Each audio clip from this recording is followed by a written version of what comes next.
time your voice is popping right up into it, so it's no big deal. Yeah. It works good.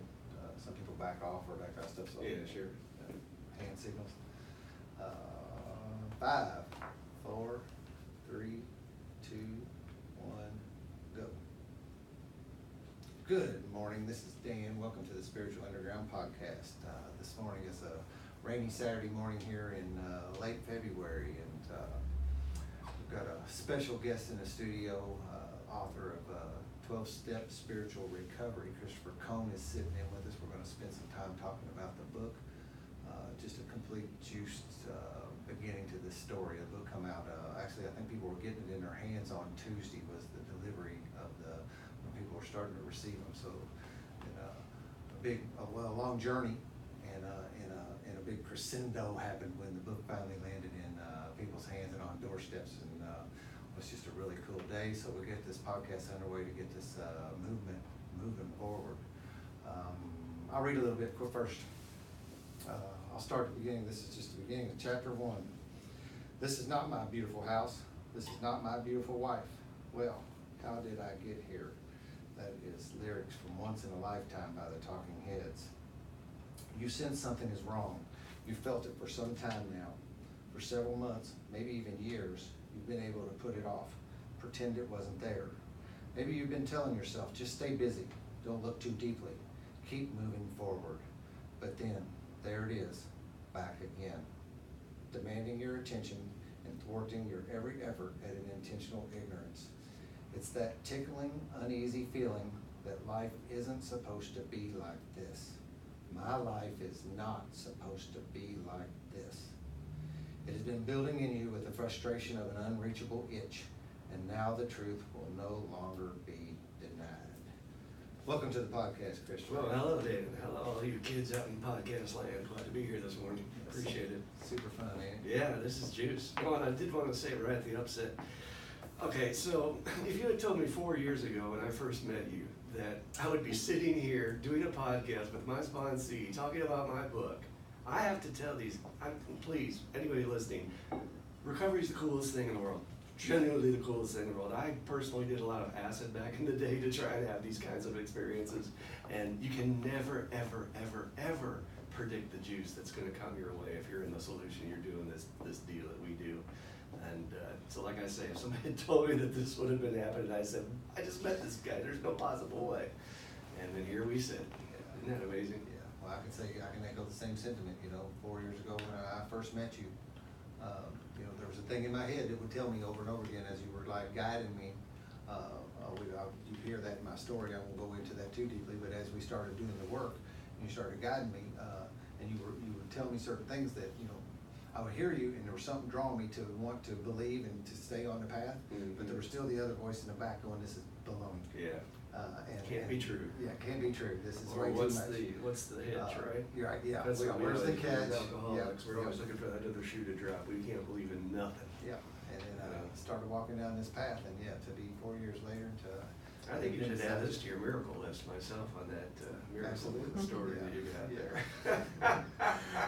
Well, you're going to have to probably do an entirely another story is what you're going to have to do in a year from now based on what happens with this new movement we're trying to start. Right, the journey continues. Yeah. In that other list, in that other podcast I spoke that you say, add that to the list. It's kind of like our other little thing. You know what that is, Add don't to. you? Add to. Add that to the list. And so, this needs to get added to the list. Yeah. No doubt about it. Very excited to be here this morning. Can't wait to dig into all this. So where do you want to start? Want to start talking about what was the catalyst that started this whole thing? First of all, people need to understand this was not my intention to write this book. I for lack of a better term, without sounding too pompous, had a calling. I was asked to write this book because if you had told me years ago, would you like to write a book about the steps? Would you like to modernize the approach? Would you like to start a new movement for everybody to do the steps? I would have said, you're crazy, can't be done. And certainly not me, right? Certainly not me. I am not capable of such a task. But that's the miracle of having a higher power in your life because it gives you that strength. It gives you that, it keeps you carrying on when you cannot carry on yourself, right? Doing for me what I cannot do for myself. Right. So, well, all this started, Dan, back in about 1997. I had found myself, I'd come back to Louisville, And I actually wanted to come back when I was a kid, you know, just like anybody in the hometown. Couldn't wait to kick the dust off and go to Los Angeles, go to New York, all the places I've tried to find a new home. And I was drawn back to my home, and I was a little bit lost, I think. I'd been writing, and I worked for a corporation for about 6 years, and not happy in the systems and institutions land, you know, as we call it. And when I came back, I knew I needed a sponsor, and I was a little bit floating in the program. I mean, I had what I call fine and dandy recovery. It's kind of the general brand of recovery you see out there. I go to a meeting every now and then, you know, I help others if I'm called upon, but not really seeking it out myself. And I knew I needed a sponsor, and I started going to this meeting on Thursday nights, and there was this guy there that caught my attention, and he's a little brusque. He has a little bit of a reputation. Some people like him, some people don't. I call him affectionately the Sarge. That's because he was a drill sergeant in the Vietnam War, actually. And I knew I needed a sponsor, and I'll tell you what drew me to him, because a lot of people will say, well, you know, that seems like an odd fit. Why would you pick this guy who's a drill sergeant for the Vietnam War? It's not really, I'm more of a pacifist myself, maybe. Yeah, right. And I tell you what I saw. This man, from my memory, went through 3 separate operations for brain surgery on a tumor. And every time he'd come back to the group, he was not in self-pity. He was carrying his head high. The strength I saw in that, and the courage. And I said, how do you go through surgery for brain cancer, right? I think there's probably no 2 scarier words on this planet than brain cancer, in my opinion, right? So I saw him walk through that, and I said, teach me how to do that, man, you know, seriously, that was something. And what he did right away is he started feeding me tapes. You know, this is back in the day, kids, when we'd have CDs all just hanging around. These are like cassette tapes, yeah. Popping in the car stereo. Or in your Walkman, remember the old Walkman, right? Jam around in that. And I mean, he popped tapes at me every week. We did a big 6-tape step study from one guy, and then a story from another guy, and it was all what I call the spiritual giants of Alcoholics Anonymous. These are people who are our unsung heroes. I know there's a lot of people out there who will take an attitude towards circuit speakers, and I say, you get out there and do that work if you think it's so damn easy to give up your weekends and be away from your kids for the sake of service to help others recover, right? And these people are putting themselves out there. I mean, telling their full story, sharing their experience, strength, and hope. And I started listening. As I'm listening, I'm seeing this deeper level of recovery. I could feel it. These people, you know, you can tell when somebody gets at the podium and it's all ego, and then as soon as they walk away, they drop that facade, and you're like, yeah, I knew it. You were just acting up there is what you were doing. But these people had a peace. They had a strength of character. They had a mission. They had a purpose that was way deeper than I was seeing in the average member in the groups I was going to. And I knew I was missing something. I didn't quite know what it was. I just knew that these guys have something I want, and I want to get something. Luckily, Providence took a hold. I started going to this men's group here in town that has quite a reputation. It's a little bit of a hard-ass group. A lot of testosterone in the room. You definitely want to watch your mouth when you go in there. Otherwise, you'll get picked apart. And there was this guy there, Dr. Burns, one of our gurus here in town. I assume there are gurus in every town and burg in the world of AA, people that we rely on for answers and guidance, and they have experience beyond the average person. And Dr. Burns took an interest in me in a retreat we had gone to for that group one time, and he said, you know, I'm going to take you through the steps. And I don't think he knew or had any idea why, and I didn't either. I just felt like, yeah, well, it's about time. I haven't been through the steps in a while, so let's go through them again. And by the way, that's something you can do, in case anybody out there wasn't taught that way. It's actually meant that you go through the steps several times, because you do accumulate things throughout your life that you need to dump. But the word continue is used. Continue, yeah, what a concept, right? Or just settle for, this is good enough, right? Yeah, I didn't read that settle for. Well, that's what we see a lot, unfortunately. So we started working the steps, and there was one speaker in particular, Scott L. from Nashville, who played a huge influence on my growth, and the tapes, all the spiritual giants I was listening to. I used everybody. I mean, I'm a sort of a student of, I like to say I haven't done very many things well in recovery, but one thing I know I get an A+ at is I'm a good student. I will sit there at your feet and I will listen and I will absorb and I'll shut up and I'll take it in and I'll do what you say. And so I started doing that, and a miracle happened, something happened, something changed in me. I went to this next level of recovery that I like to call optimum. And I don't think I'm there at like the top, right? I'm still saying there's a lot of room for me to grow and expand, but I was operating on this whole new fourth dimension existence that Bill talks about in the book, right?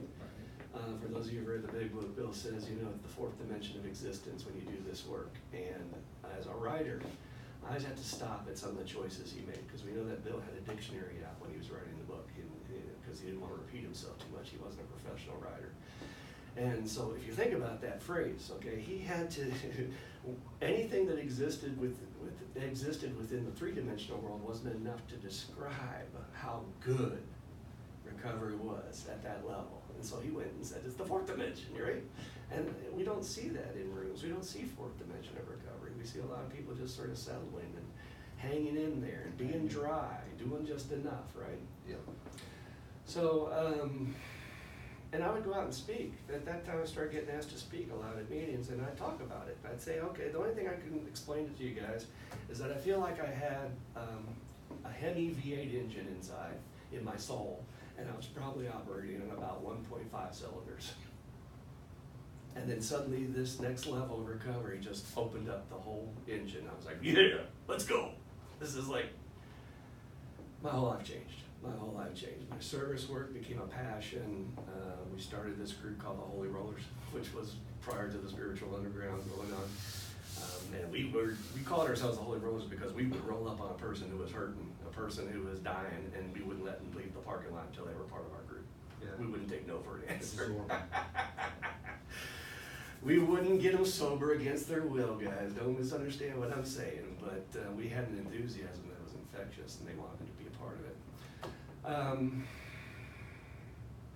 Then I started thinking to myself, you know, if I've had this experience and these other guys have had this experience, I don't feel like it's getting out there, and I don't feel like it's written down anywhere. And I've always had this thought, it's in the book, when I was a kid, why is there not a manual for life to be successful, right? We have the Bible, we have the Quran, we have all these things about telling us to be a good person, don't be a sinner, don't kill each other, right? Like you have to be told not to kill each other, I don't know. Thou shalt not. Yeah, exactly. But we don't really have a manual about how to succeed and have the optimum experience of happy, joyous, and free in this life. And you have to think about those words too, and they'll talk about that. You know, those are very specifically chosen words about how we're supposed to feel once we do this work. Happy, joyous, free. Do you see that in their rooms? Look around. That's how I just ask people when during the middle of a meeting, go ahead, look around. What do you see? Do you see happy, joyous, and free? Because to me, happy, joyous, and free is going to like a playground with a bunch of kids. Yeah. Right? Right. There's your happy, joyous, and free. Yeah. It's right in your face. Yeah. Can't The miss it. screaming, the running, the playing. Yeah. No, none of that programming, which we'll get into later. They're free of all of that. So I said, you know, this should be documented. There should be a way to write this down. And I went to my old spiritual teacher up in Minnesota. Her name was Marion Rice. God bless her. She's my greatest teacher I've ever had. About 4'8". Well, I exaggerate. She's probably 5'3" or something. But she had red hair out of a bottle, and she was nutter in a fruitcake, but she was so positive, and she taught me so much about the spiritual laws and spiritual truths and how to use them, most importantly. And I said to her, you know, I really want to write a book with you because everything you've taught me has meant so much to me, and the world doesn't know. And she actually took my hand, and when we were eating, and she said, you have to write your own book. You have to write your own voice. And I was very hurt by that. I mean, I left, and I was like, what the hell? You know, I'm trying to approach you. I'll do all the work. I just want to use the tapes from the classes and stuff, right? And she didn't feel that that was the way it was supposed to be, and God bless her for doing that. Fast forward, I got another spiritual teacher down here, Kathy May Miller. She's what we call an angel whisperer, for stretch your minds a little bit out there. She has an angel guide named Josephine, and she's pretty in tune. If you ever met her, and I need to take you to her sometime, Dan, it'll blow your We've been mind. threatening that for a long time. Well, let's make a date, because she's got the goods, and I've been to people who don't.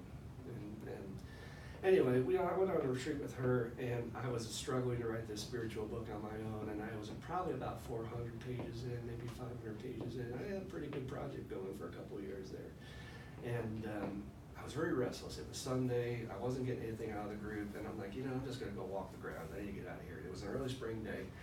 The wind was really blowing up hard, and the trees are going back and forth, and there's a little bit of greenery starting out, and it was warm with the sun, but also cold at the same time, And I was very restless, just like the weather and the wind, and it just occurred to me, it was like, you've got to give up, you've got to stop writing this book. This is not the book you're meant to write. You got to start over. And I was like, you gotta be freaking kidding me. I've been working on this for 2 or 3 years. I've got 400 or 500 pages. You're telling me I gotta throw this away, start over? That's what the voice said, loud and clear. You gotta start over. So immediately I ran to find Kathy May. I ran to her room and talked to her, and I said, what the hell's going on? She says, well, it sounds like that's what you gotta do. Yeah, right. Yeah. Didn't Didn't even give me any sort of cushion or I'm sorry, baby. Just sort of like, that's what you gotta do. So I'm like, you know how we do. And I sat down and started writing this, and this book evolved on me. It took a hold as I was writing it, and I didn't realize I was going to write the steps and how to do them and all that. That was not the goal. The goal was to write my truth and what I've been through in my spiritual growth journey, right? But I didn't know I was going to write so-called, quote-unquote, a modern take on a big book. Yeah, and that's very scary language for me. I'm not trying to insult or, offend anybody out there, but, all I can say is I work in a treatment facility every day, and we're watching these kids die from heroin and everything else there, and so what? They're gonna throw the blue book in and say, read this about this guy from about, 80 years ago and see what you get out of it? Could we do more, as we like to say with a capital M? Yeah. So I've been at it for about 5 years, I think is a fair estimate of how long it's taken me to write this book. It's fought me every turn, every lick. You've been with me on that. It's not been easy, not come easy. No, it hasn't. At all. And to wrap up, and we'll get into other things, I think my goal in writing the book was I wanted to first document, right, what we talked about, the word, how can people get this next level of juice?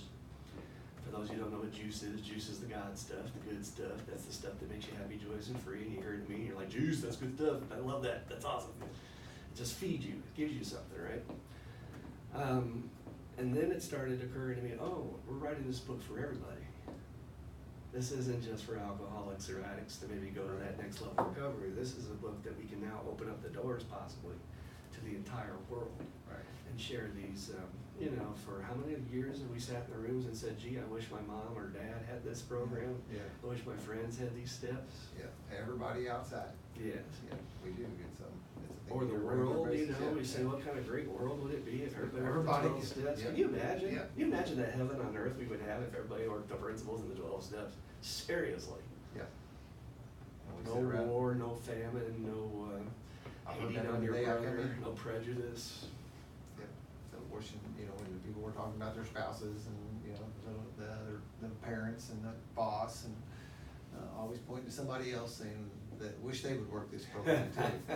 Well, it's kind of a funny experience. The book's only been out 5 days maybe, and I've run into several people who are like, oh, it'd be so great if my sister read this, or let me get one for my brother, and I keep trying to tell them, no, this is actually for you too. You might want to peek your nose in Right. there and Yeah, get something out of it. yeah, that is funny.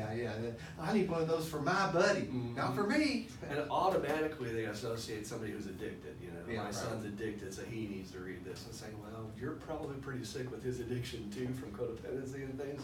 You might get something out of this as well. Yeah. So that's about the origins of it, and I can't believe it's out. We went through the whole process of getting it listed on Amazon, which if anybody's done that out there, my hat's off to you. It's a nightmare. I don't know why it's gotta be so complicated, but it was, as you were with me the whole way. Yeah, And then this guy calls me on like Sunday morning, hey, it's out. And I'm like, what? I was half asleep. What's going on? What? It's out. Yeah, the proof copy and all that, would you hit the submit button on Friday? Was the day that you hit the final? I think so, yeah. And then they sent me an email on Saturday saying I needed to fix this one little thing. Yeah, so it was just the day before. Yeah, and I didn't expect, over the weekend, who expects them to be working on a Sunday? Yeah, I expected it to be a Monday thing, but I kept on looking, and Tyler woke up Sunday morning, gave it a look, went to yoga, did a yoga class, walked outside, sat in the car, pulled up my phone, gave it a look, and pow, there it was. That's That was, awesome. and I was like looking around to see if anybody else, like the world was supposed to know, like, hey, look. But it was, really fun day. It's been a fun bunch of days. It really going into has it, a real you know, flurry of activity, texts and emails and calls and people excited, and yeah, a lot happening right now. Yeah, and the whole journey alongside of you with it, you know, the honor that I feel to have been along with you, you know, and you talked about it a little bit when we first started getting together and working together, you know, but I really obviously, like at that point in time, my eyes were fairly closed, and I was only concerned with surviving the next couple of days and not going to prison and things like that. Which is pretty important. Yeah, it was really important to me. It really, really was. And you had your goals straight at the time. yeah. You just really wanted to stay out of prison. So I could hear that, and it was more like, yeah.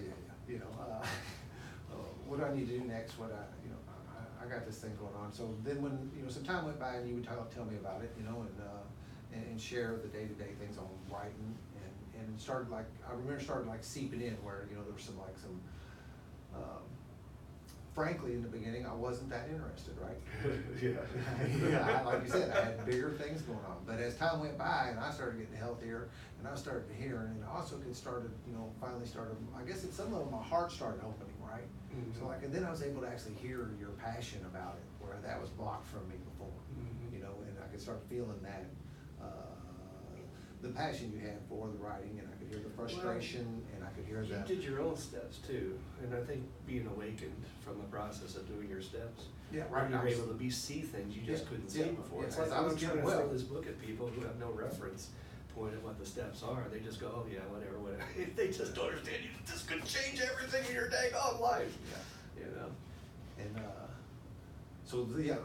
it was because of doing the steps that my heart was opening and my mind was opening and different things. So I was coming alive, I could say, you know, and I remember the day that you were talking. You said, "Hey, I would like to give you this one chapter and have you read it and see what you think," you know, or something of that nature, you know. And man, I mean, if I could have come like dove through the telephone and went through the wire, I'd have landed in your lap with my hands out. But I think if I remember right, I probably played it cool and said, "Yeah, man, I guess I'll do that. That'd be okay, I suppose." But when I first got it in my hand and first started reading it, you know, I could see it. You know, it was the introduction of the book, and I have it right here in front of me, of knowing that the process you had just taken me through, which completely, like when the other book says, revolutionized my entire way of thinking. Yeah. Was starting to appear in words in my Which hands. is what Carl Jung said we need, a complete rearrangement. Yeah. A dramatic. Yeah. Deep and effectual. Mm-hmm. And so, you know, we started doing that little deal where, you know, you'd give me a manila folder full of papers. I don't even think you gave it to me. I think you handed me the papers in the first, and I started putting them in manila folders to give it back to you, because I needed some way like to keep it captured.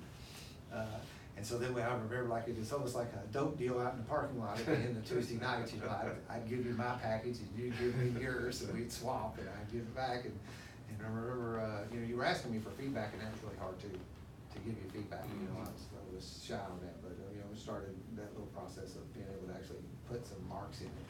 Yeah, and for people who don't understand, when you're on the path, and I don't mean this to sound, like I said, pompous or egotistical, but when you're hooked in with higher power and you're doing everything you're supposed to do, there's an energy that happens where everything just starts opening up and things happen for a reason, and it's all meant to help you along the way. And you coming into my path exactly at that time, I mean, I'll go on record to the day I die that without your support, I may have finished this, but I would have been like ready for the nut house, because you're an angel that came into my life at just the right time. There's no doubt about that. Oh, that touches me deeply, man. Eyes are fogging up with those words.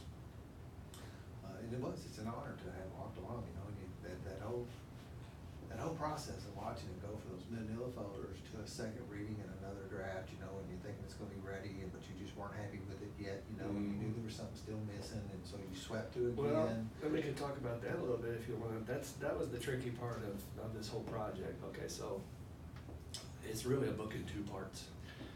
The second part of the book is obviously the entire 12-step process, and wanted to, for as hard a goals maybe this is to achieve as best as possible, to replicate the process. what it's like to have a seasoned sponsor in the program take you personally through and say, hey, this is what you need to watch out for because this can really burn you, and you need to do it this way because it works out better this way, and follow directions here closely, newcomer, because you're going to miss this point. Watch for this pitfall. Yeah, exactly. And the other side of it is to encourage and continue to raise totally, them up. Totally, cheerlead them on and say, hey man, you're doing great, keep going on. I know you want to quit, you're almost done with your 4-step, keep going, you know. And because that, you just can't get that out there. I mean, you'd have to go to a lot of meetings and search out and find just the right person who might be qualified to be able to do that. And then it'd have to be the right fit. And then you stick with them. And like you said in your podcast with Nick, I was listening to this week, it's all tribal knowledge, right? Yep. There's not any place where you could reference on page 36, okay, this is what tells you exactly the 9th step, what to watch out for, this kind of stuff. And as tribal knowledge, I was thinking about that after I listened to the podcast, we could lose it. Civilizations have come and gone, wisdom has come and gone, art has come and gone, knowledge has come and gone, but there's something about the written word that I think helps to assure that it can be around for next generations, you know, maybe not permanently, that too can be destroyed, but it certainly helps. And so as I was saying, it's a 2-part deal. Okay, so we got the second part of the book, which is the whole step process, and I knew these people who didn't have any experience with the steps wouldn't have any meetings to go to, they wouldn't have any sponsors. So I was gonna have to take on that role and make sure that they're safe. Because the worst thing you wanna do is cut somebody loose in the 12 steps and say, hey, you do your 4th step by yourself, good luck. Yeah, right, yeah. And then they end up blowing their brains out, because it's dangerous stuff if it's done haphazardly, all by yourself. Yeah, you open those wounds. Yeah. And then the first part of the book was trying to put those puzzle pieces together. Okay, so why does the average person need to do the 12 steps? And it's so funny in our present world, there isn't a person you can encounter, I don't care who you walk up to on the street corner, Joe Blow, ask them what they think about what's going on in the world today. And they'll say, there's some sick ass shit going on out there, no doubt about it. And they can't see it in themselves, right? Somehow I'm separate from it. You know, I live out there. I live in the fishbowl, I drink the same water, I eat the same food, I hear the same words, and I watch the same TV shows, right? But somehow I'm separated from this process. I'm not affected by it, because that's what the ego does. And so I knew I was gonna have to find that hit of, okay, so they're not suffering from alcoholism, they're not suffering from addiction or codependency, so what is this person, what's the ism that these people are suffering from? And it was like, I can't believe, I don't even remember the day when it dawned on me, just thinking about Bill and what an amazing genius.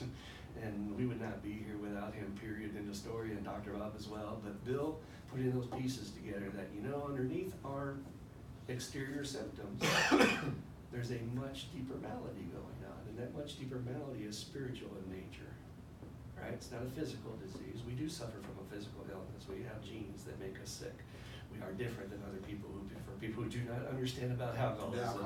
I'm a licensed clinical alcohol and drug counselor, and I can tell you it is a confirmed illness.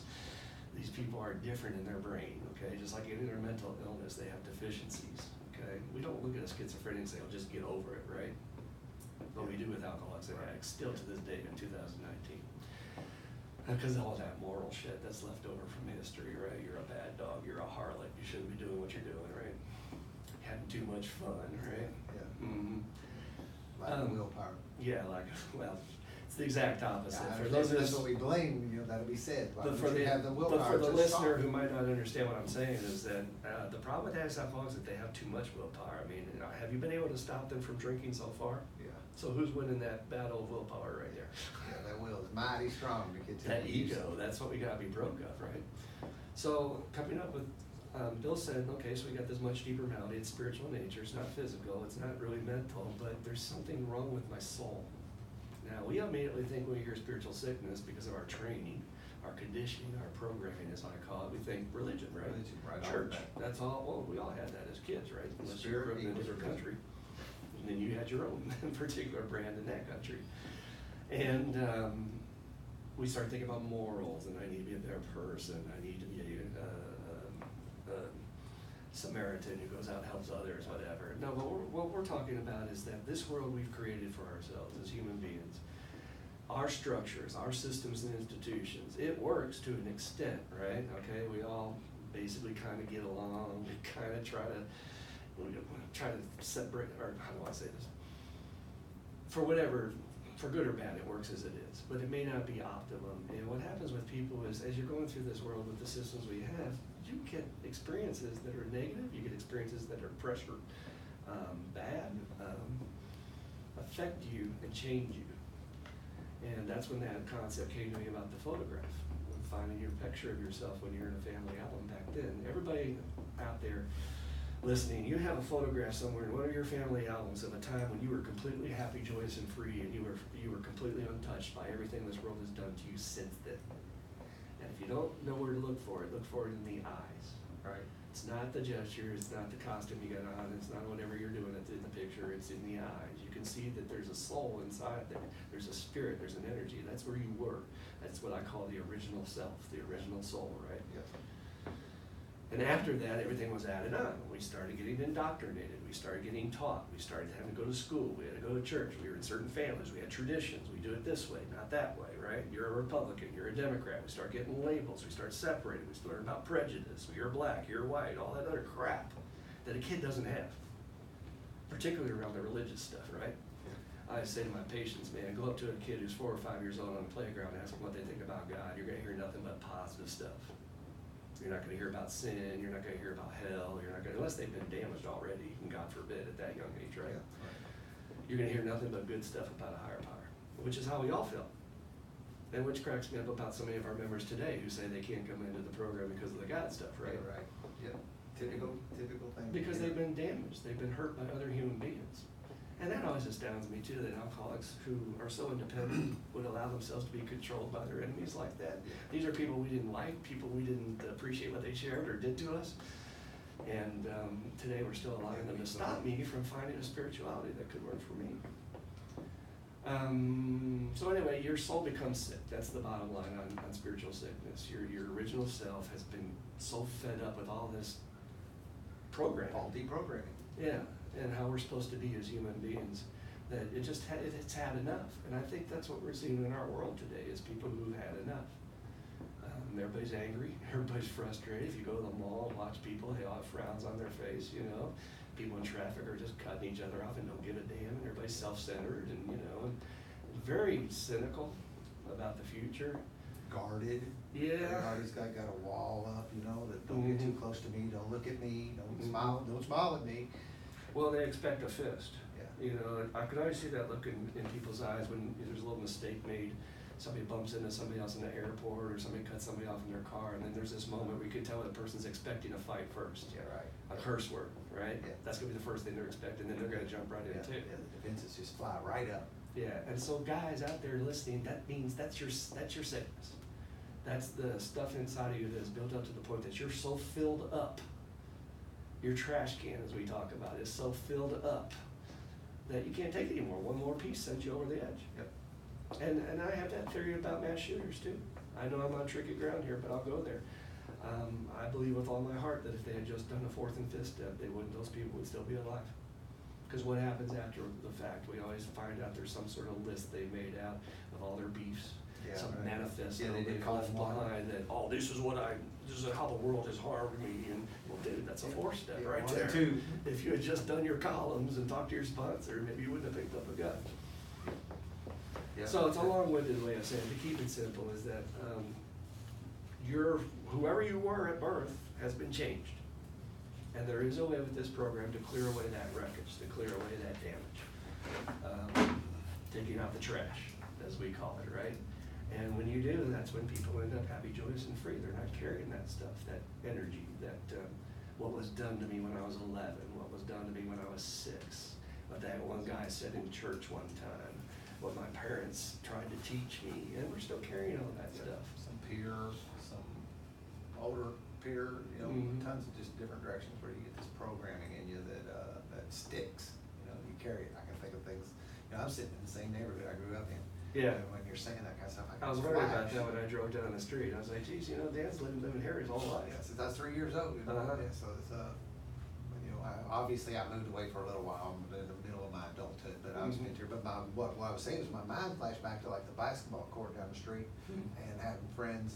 When my dad would whistle for me to come home, and having my friends talk me into staying and playing longer when I knew I was going to get in trouble, but I couldn't you know, I couldn't speak my truth even at that point and say, no, guys, I have to go home. And, you know, so then you end up, I just can flash into that programming and the different things that hit me growing up that, you know, and that in itself is not a big deal, right? But it's just one more thing in the trash can that started, you know, getting in there. It all adds up. It all adds It up. all adds up. And you said a very interesting word there, my truth. What the hell is my truth anymore? Yeah. I mean, if I'm a Calvin Klein wearing, Coca-Cola drinking, McDonald's eating, Ford driving, Republican voting, I mean, all these labels, who am I? Yeah. What is my real truth underneath all this garbage? That doesn't even exist. If you go to a halfway around the world, none of the garbage we're accepting as absolute stone truth here in America even exists in their culture, right? Right. Yep. I always say that to my patients, you know, have you ever considered if you were born on a tropical island in some sort of tribe and all you did all day was kick a soccer ball on the beach and surf and catch fish and be with your family and never knew alcohol or drugs? Your entire life would be completely different.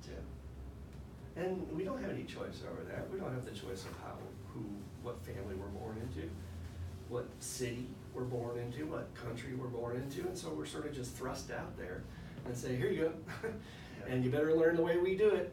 If you're gonna fit in, you better learn the way we do it here in Indiana or Kentucky or wherever the hell you might be. It's kind of like being down, you know, and there you land, and now where do I go from here? Fit in or be outcast. Yeah. And as a kid, obviously, we're all, I mean, that's a plague among our kids nowadays with the social media and how they have to take 200 pictures of themselves and Photoshop it to death to make sure they're presenting this perfect image of themselves out there. Speaking of which, I have this theory that if we don't get busy with this crap, I think we're gonna lose what it means to be a human being. I think we're gonna lose our soul if we don't change big time. You know, how do I say this? The technological revolution has been happening a while now, but now it's taking on proportions. Cameras everywhere, right? They're gonna watch your every flippin' move, so if God forbid if you make a mistake or fart or doing things like a human being normally does, it's gonna be all over the news because the congressman's not supposed to be that way. Surveillance is everywhere. I mean, it's even, you go to somebody's house and you don't know that you're being taped, you know, they've got cameras in their house where they're saying, you know, you go up and ring somebody's doorbell, you go anywhere, and you're potentially being caught on tape. Well, they have these new satellites now that they're launching like at a crazy pace that can pinpoint down to the size of an ant. And there's so many of them now because they're cheaper, right? I saw a story about that the other day. But my biggest concern is that the technology is starting to incorporate into who we are. People, they're gonna incorporate technology into their body. The first time Apple comes out with an app that says, oh, you could put your iPhone into your hand, or a little speaker phone camera to your shoulder, and suddenly, what are we gonna turn into cyborg Terminator creatures, and what does that mean for our humanness?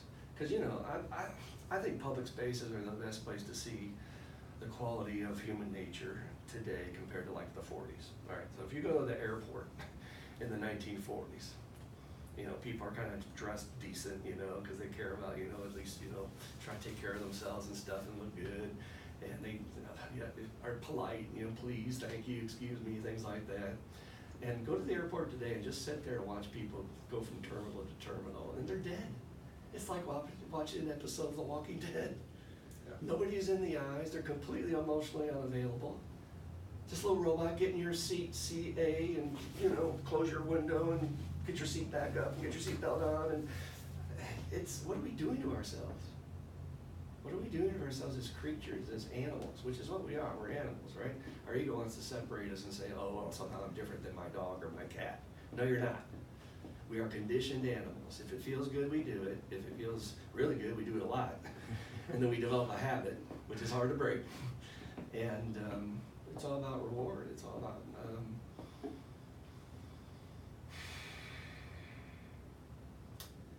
that's what this book is about. This book is about, can we change?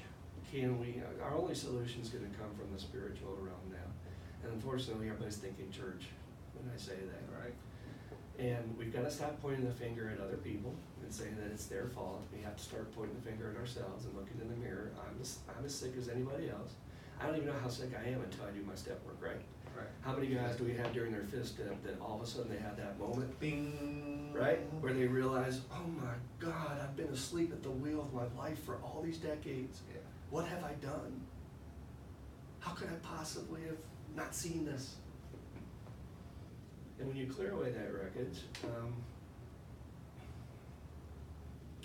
you get to a place where you can start over.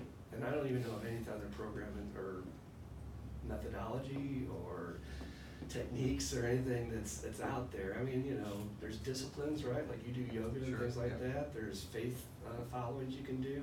But something that completely transforms and revolutionizes you from the inside out, so that you come out completely different on the other end, or what I like to say, your true self, getting back to that truth word. And the mechanics of the tools, the solid concrete methods to do it, rather than, you know, just like, and some stuff is just wishing it away. Mhm. You know, just wishing these things away. We actually have a way, you know, these tools give you a way to compartmentalize and put these things in their individual places to see.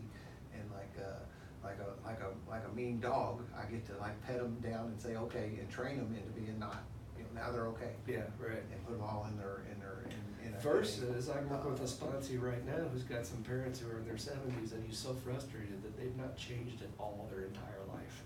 They're still repeating the same patterns they were repeating when he was being raised by them, right? Yeah. And I said, you know, well, what can you expect? I mean, they're an older generation. They're probably never going to do this spiritual work to seek out another path. And that was one of my motivations when I got sober. I was, after 2 treatment centers and a halfway house, and I decided to try it one more time, and that was when I finally started to do it for myself. I remember having this thought of I'm not going to go down like the rest of them.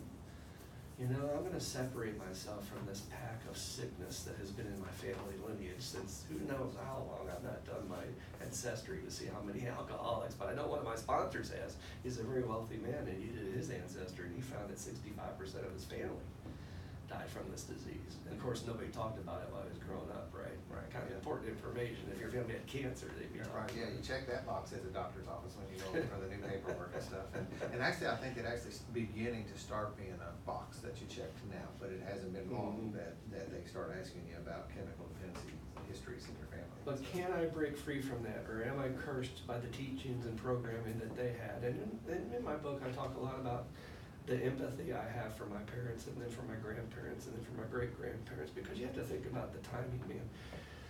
Even Bill Wilson writing the big book in the 30s, it was a completely backwards time. There's no internet, right? There's no television shows talking about self-help stuff. There's no books on it. There's no Oprah. Hello, there's no Oprah, you know? There's nothing for them, right? And you go back to your great-grandparents, it was all about just staying alive.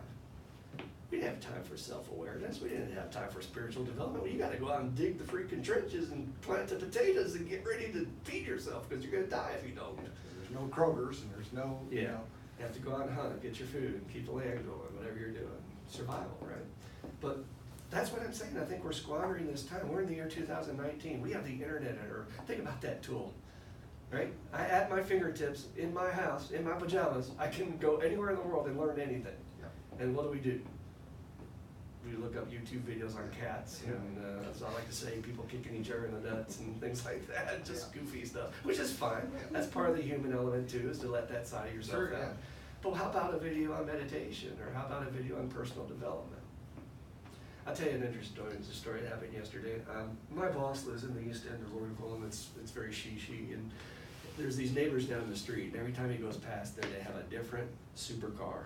And I'm talking like supercar in their driveway. Yesterday, it was I didn't even know there was such a thing. It was like a Rolls Royce SUV.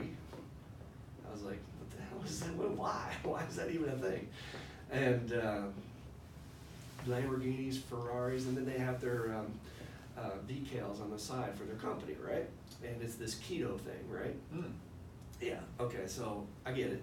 They're making a lot of money, they're promoting their business. Nothing wrong with that. I'm not trying to judge on that. But it occurred to me, okay, they're making all that money because it's all about the exterior, right? Everybody's gonna get in shape and look good, so I'm sexy and I get laid, and you know, that's all that matters. Yeah. Why aren't we spending money on interior development? Why don't we spend resources on improving my soul, which is all you get to take from this planet, by the way? That little corpse you're gonna leave behind that's in perfect shape, ain't gonna matter. It really not gonna matter. Right. I mean, health is important, right? Sure, sure. Being in great health is very important, right? But as far as being like perfect looking, like some sort of model on an ad. There's been those three sides we've talked about for a long time. That mind, Yeah. body, spirit stuff is Yeah. old language, old concepts, and you're right. We spend a lot of money on the body, but we would say we can't afford to. Some people would say they can't afford the time to do the other. Hell, some people are gonna say they can't afford this book, right? Right, yeah, they are. $39.95. And I always say to my dope friends, how much you spent on a dope last night or the night before? Yeah, I mean, that's not. Way that's- beyond that. Yeah, right, yeah, that's an hour worth. Mhm. Or an alcohol. Yeah, yeah. So, the goal ultimately, and I know you've probably been talking about this, is this thing TSSR, 12-Step Spiritual Recovery. We're gonna start meetings, and this is gonna be a total grassroots movement. The idea is to replicate the AA experience. I mean, if these guys could do it back in the 30s, I absolutely believe that with cell phones and technology and internet, we can absolutely do it today. Yeah. And the idea being that anybody and everybody can come to these meetings to learn what the hell we're talking about, in case most of what we're saying is like, I don't know what that guy's talking about, which I've had people say after when I'm speaking at meetings, I don't know what the hell that guy's talking about. If you're hungry, if you're hurting, if you're tired of this sick ass world, if you're tired of watching your television set and throwing things at it and saying, I can't believe what's going wrong, why? Come in here, we can help you. You can free yourself. You don't have to go down with the ship. And that's what you have to do. You've got to look at you, clean yourself out first, and only when you become well can you then go about healing others in the world and healing the world. Yeah, a lot of things in the book, and there's a lot in it. One of the things says to some effect of, I can change me. That's where I can do. All I I can look do at right all now. this stuff out there, and there's really nothing I can do about this. I'm Mhm. not going to change what's going on Which in is the funny, White House. because right, I'm not let me going to just know say, what's. Dan, we get so caught up with our energies all day long about Washington and what they're doing. What's and going what on they're everywhere doing. else. What can you do about it? What are you gonna do about today? Yeah, yeah. So I look Well, I at all can't that. go to my meeting and work on my 4-step and put that guy on my 4-step, right? Yeah, yeah. We just sit and watch that box on the wall, get all wound up about what's Mhm. going on all over the entire world, or looking in your computer, or that other book says Deliberate Manufacture of Misery, where I'm actually, I'm on the hunt for the crappy stuff that's going on in the world. Oh, I'm yeah. feeding myself Looking for that. it. I'm out Looking hunting for it, it. mining it, And all those- then once I find it, Mhm. then I must share it with you. Oh, yeah. Oh, yeah. And you, and Then it's viral. then I'm on Facebook. Here, I will share this article because the world needs to know about this. I love the link headlines. I always step back and I look at what are they using in that headline to try and get me to press that button. Yeah. And it's fear, right? Right. It's prejudice, it's anger, it's outrage. Oh, especially outrage. Like, I can't believe somebody did that. Click, I wanna read what they did. Yeah, Joe Rogan talks about the outrage culture going on, that it's like a Interesting. recreation. I love that. It's a recreation I love now, that. is the outrage culture. To be just like, well, look at this, and then share it and try to get everybody fever pitched in with you, the internet mob mentality. So our approach at TSSR is, I'm sick. And I'm tired of being sick. I'm tired of being part of the problem. I want to be part of the solution. I want out. And I wanted an exit door out of this madness. Right? And we who are in this program of 12 steps have found a way to live within this sort of fourth dimension of existence where for most days, we have human experiences. We have good days, bad days, but we're pretty much untouched by the crap of this world. Would you agree with that? I agree, yeah. And people will look at us and say, what are you so damn happy about? Yeah, I get it all the time. What are All you the smiling time. about? Mhm. Especially at work. Yeah, at work is the I'm most working, place I got a to- smile on my face, and people go, what are you smiling about? Well, I hardly know that I am really, I don't really know. I'm happy. Well, how about The this? bigger question is, why are you not smiling? Yeah, exactly. How about this? My heart's beating. Yeah, lots of things. to You know what? smile I could about. take a clean breath today. Quit smoking. Hey, I have food to eat at home. I had a place to lay my head last night on a pillow where I was warm and protected. Not everybody has that, right? Not Why to aren't mention- you happy? Not to mention my I was consciousness amazing. clean, Like, I'm I'll be in sitting- traffic. I like to watch people go by. When I'm at a stoplight, I'll watch the drivers go by. And every single one has a scowl on their face. And some of them are driving some nice rides, right? And I'm like, man, if you're driving that nice a ride, why are you frowning? Yeah, if he was. Well, probably because they're in if it was debt, sputtering- right? Because they bought it and they can't afford it. You can understand if it's sputtering and spurting and smoke was coming out the back. You can see understand the look on the face. So then I'm in a brand new SUV, and You can physically see the tightness in the fists on the steering wheels and, and like the tension in the faces and the jaws of folks as they just move All right, around. so that's another example I use in the book, and then I try to use examples that people can, picture it and get it. We would never, if you ever saw a junkyard dog and you went to pet it and then tried to bite your arm off, and you knew that pet had been abused its entire life, right? Right. Nobody would sit around and say, "Oh, I can't believe that. Yeah. Why is that dog acting that way? That is just unacceptable." No, we'd say, "Poor little puppy, I totally understand. You've been hurt, right? Yeah. You've been hurt. You've been abused. You deserve better." Why don't we feel that way about ourselves? And each other. What we put ourselves through on this planet, I just marvel every day just trying to get by myself as a human being on this damn planet. Paying taxes, taking care of my health, having to brush your teeth, change the oil in your car. There's a great title of a book that I've always loved. It says, "After the ecstasy, the laundry."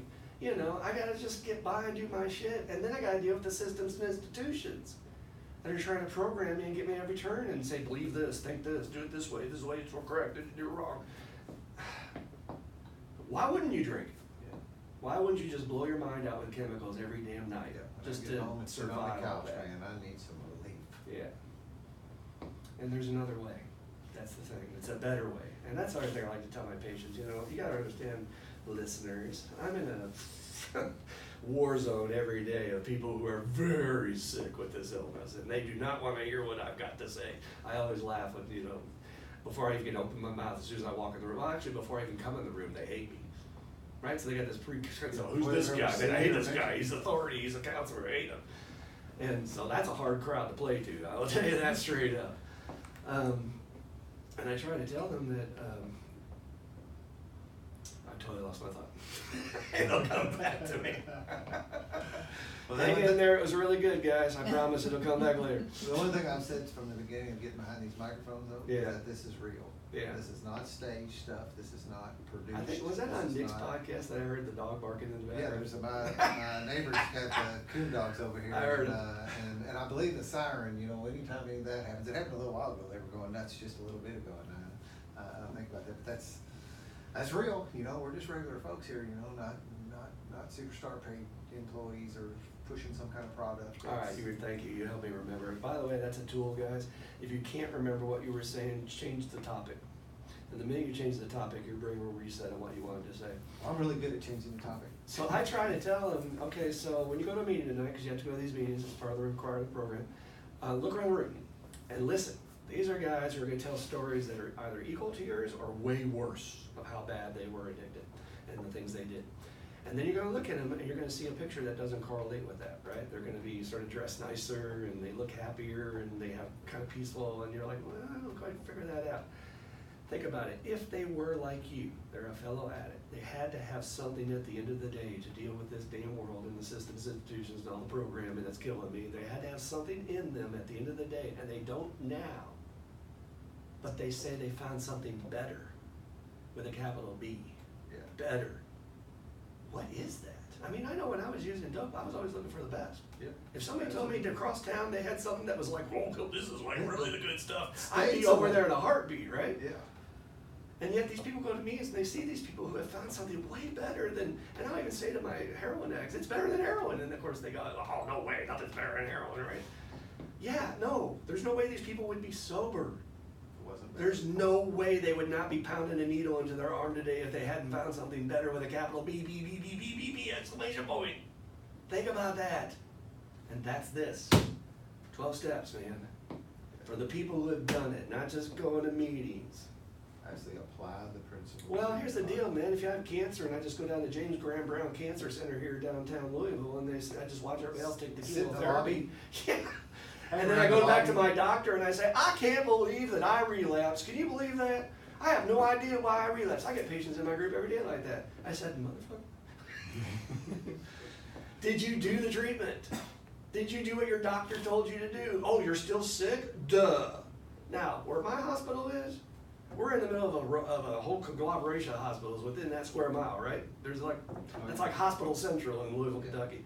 And I said, this is the only room within a mile where this conversation is taking place, where a guy's going back to his doctor and saying, I did not do what she told me to do, and I can't believe I'm still sick. Yeah. which is when I remind them that's why we're in a mental hospital, that you don't understand such things. Yeah. Yeah, I'm just gonna go talk to the other patients, and I will get better, just from hanging around them. I'll just They're go and taking get my the treatment. paper signed. Isn't that what I'm supposed to do? Get my paper signed. That's what I'm supposed to do. Get them. There's that. So this whole thing, you know, we'll see how it goes here, and it's all up to God. But we're going to start this first meeting coming up in a couple of weeks in Louisville, TSSR, 12-Step Spiritual Recovery. Anybody can come. You don't have, you know, somebody asked me yesterday, well, are y'all going to work the steps together? No, that's a step study group. We're just going to have a group where people come ask questions. They're reading the book. They want to know what this means. They don't know how to do things. They can get a sponsor, right? They might ask around the room. There might be somebody who's already in recovery who can guide them. And that's really the call. I want to make sure that we put this out there today. If there's anybody who's listening to this who wants to get in on the ground floor and do some great service work, you are of value. You have this solution already in your life. Why are we not doing more to take it to the rest of the world and save our world? Instead of sitting around going, well, that's just the way it is, I got mine, and they have to figure it out on their own. I don't think that's the way it's supposed to be. I mean, Alcoholics Anonymous has had a long history of sharing the program with everybody else. They're the ones that started Narcotics Anonymous. They do not charge for the 12 steps. They do not copyright the 12 steps. Nobody owns the 12 steps. Bill Wilson thought it was from God. He just said, we don't own the 12 steps. Everybody deserves it. And as I say in the book, and I'm sure it's more, there's 54 different fellowships across this world that use this methodology. From anything you can imagine, they all usually get the same results. They get happy, joyous, and free, right? Yep. So why aren't we doing this for the rest of the world? Why are we letting our world go down? Why are we letting them suffer? So when I talk about how we're on the cusp of this time where we need to look at really serious change, you're better at this than I am. You don't watch TV. You try to stay out of touch with all that. But here's where I fall on that. I think it's necessary that I personally, in my program, keep myself abreast of what's happening in the world and really pay attention to the signs. I think it makes me more effective at what I do. I understand that. And so, like I read this story the other day on the news feed that said that the UN has now said that because of biodiversity being so damaged, because of climate change, which doesn't exist, that the food supply may be in serious threatened within the next 10 to 20 years. Food supply, folks. And I know we hear these stories and everybody goes, oh, okay, well, what's on TV? Or, okay, what's in the refrigerator? I'll get another beer. How sick are we that we're gonna just sit here and hear things like this? We might have catastrophic climate change where we're not able to grow crops and there's gonna be droughts. And our kids, well, screw them. You know, I'm a Christian, I don't care about my grandkids. Does that make any sense? That's insane. Step 2, restore me to sanity. How the hell did we get to this place where that kind of shit doesn't get our attention? Yeah. So when I say we had better start doing some freaking work, folks, I'm like trying to say this is real. This isn't something you can put off and say, oh, well, I'll worry about that 20 years from now. Okay, you go to the grocery store, there's no food. The honeybees are gone. There's no freaking fruit. We die. Yeah. No honeybees, we die. And we just accept these stories and go, oh, well, I'll just bury my head in the sand and just do what I'm going to do today and get my new iPhone, man. You know, I got my new iPhone. That's all. I got my Facebook page. I'm doing good. What are you doing with this technology? This technology can be used to help us spread the word. So save yourself, guys. That's basically the main message. When you leave this planet, and I have talked with several workers who work for hospice. That's part of my social work background. And I'm always amazed at what the human animal goes through towards the end of their life. There's this obvious life review they do, you know, what did I do with my time here? How much of that time did I waste? And certainly as alcoholics and addicts, we know that one, how much time I wasted, right? I'm sitting around the couch, drinking, drugging. And then there's the regrets for what I didn't accomplish, but a lot of it's the regrets of leaving behind a lot of bad energy, the things I didn't clean up. Things I knew I should have said something. I'm running into people who's like, they haven't talked to their kids in like 30 years. Right. Yeah. Your kids. You haven't talked to your kids in 30 years? Why don't you clean that up before you die? And of course, when they reach their deathbed, it's too late. You're laying there with that agony for however long you're going to go through that process of dying. I don't know. It might be months, might be weeks, might be years. My grandfather, poor guy, man, I swear to God, he was very successful, worked for GE, well-liked. I mean, he had people from his company come to his funeral after he'd been retired for decades. And that really impressed me. That said, man, he made an impression on people that they would actually come to his funeral. And had lots of money, very successful, but just miserable as all get out, and drank like a fish. And the last 5 years of his life, he was not the full-blown alcoholic, right? I don't think he had the full genes, right? But he had the alcoholism to the point where it affected his how long you live, quality of life kind of deal. And for the last 5 years of his life, he laid in a bed, basically with Alzheimer's, calling out for the nurse, not knowing where he was or what day it was.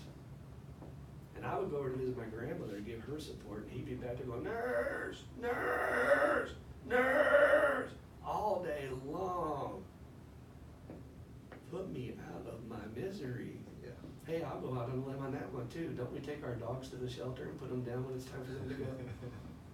Don't we? We do. Because we love our dogs, but we don't love our grandparents. Yeah. I'm just saying. Hey, I'll do it. I'll challenge it. We're on the mic. Let's do it. Hey, by the way, if anybody ever says anything that gets your damn attention and upsets you, I say one word. You ready for this? Good. You know what that does? It resets you. You cannot hit a bullseye within a person if there's not a bullseye to be hit. And I can't tell you how many meetings I go to and I speak and people get all upset and they miss the freaking message. You're not supposed to just sit there and enjoy this talk and laugh and say, well, that was great, and forget all about it. You're supposed to be challenged, right? Give me something that feeds me, something that helps me to grow, something I can take home and chew on. And if somebody upsets you, that's the gold standard. That means something has hit your bullseye so deep inside that you need to run, not walk to your sponsor and say, what the hell is this all about? Make me do my inventory work so I can find out what I'm supposed to learn from this. When your core gets rocked. Because it's not about the speaker. I don't even know you. I'm a stranger, right? And somehow I said something from my experience that made you go, oh, you shouldn't say that. I've heard more than a couple times of people going, that damn dude in that one meeting. Oh, I've gotten that myself. That thing is that guy, the guy with the hair. Yeah, that guy. Yeah. The counselor dude. Oh, yeah, we know about him. They don't know that you're my sponsor when they tell me that stuff, you know. And I'll stay there and say, yeah, that's my sponsor. Then you hear, oh. Truth. Human beings don't like truth. You ready for this one? We put to death the people that tell us the truth. Our spiritual leaders, the ones we look at as our masters, we put them to death. They tell us the truth. We don't want to hear. Yeah. So, what do you want to talk about now? Well, you know, what we did do was beat around a lot on all the reasons why we want to do this. Because Dan's got a juice on for those of you at home who can't see it. It says got juice. Got juice. What does that mean, Dan? Well, that means I have juice in my life. I have been free from many of these afflictions you talked about, which I certainly struggle with for most of my entire life, you know, and I know that, you know, I was like you said, like the people you said the other day, I was different, you know, you had a problem, boy, you had a problem, Mm-hmm. but I was managing this thing and I was okay, and I'll show you the proof of that. I've held a job for a long, long time. I've got a nice house, I've got 2 cars in the garage, I've got 2 kids, my parents are still married. You know, all the different things I could point to in the physical things, it showed you that I didn't have a problem because all of that stuff was around. And let me add to that, pause for a second. And you understand I'm smarter than you guys. I've been through much, much more than you guys have been through. Man, if you knew what happened to me in the past, then you truly understand. I am on it. I cannot relate. You guys gotta understand I'm totally different than you guys. Yeah. Go ahead, continue. Yeah, exactly. And, but it finally ended up, you know, like so many of these things, and that's where I wonder about how, the problem, actually the blessing that was bestowed on me was that bottom. Was that coming to a wall where I slapped it hard enough to get my attention, similar to what you were saying a minute ago. Same kind of effect as when you rock somebody with your speech and you say something to them and they have to like stop and think about That's that your for a minute. angel, man. He just got your attention. Right, so when I whacked that wall, then I was able to have that moment of clarity we're talking about. And I said, be open to some change and be looking at myself, just like that paragraph I just read a minute ago when we opened, about something is freaking wrong, and I don't know what it is, but I have to start doing something about it. And I did, you know. So I got to you know, in the last, we talked a little bit ago, and I don't know if it was on the tape or not. I don't think it was, about the miracle list I carry around. There's a podcast that talks that I recorded that having to do with that, you know. And today, sitting here around this book and having a pile of them, we got 4 of them sitting on the table and talking about the beginning of this movement is another reason why a miracle, you know, being able to put these podcasts out. Because actually the podcasts are not on my list yet, now that I think about it. That needs to be added to the list. Absolutely. Because in the past 4 years, I've had so many miracles happen that when I get them out and I put them on the table and show them to you and you don't know me, you think I'm full of shit. So let me use your example for the listener, Dan, because, you know, I've been kind of going off, and I do that, and I know I'm hard to understand, so let me make it really simple for you guys. I met this guy 4 years ago, and it was a mercy mission. It was not my choice to sponsor him, again, being connected with higher power when he opened up that night in that room that he talks about in the miracle story. There was a voice in my head that said, help this man. I mean, literally, it was loud. It was like, throw him a lifeline. Help this man. And I made a beeline for you and said, I'm gonna sponsor you. It was like you were drowning.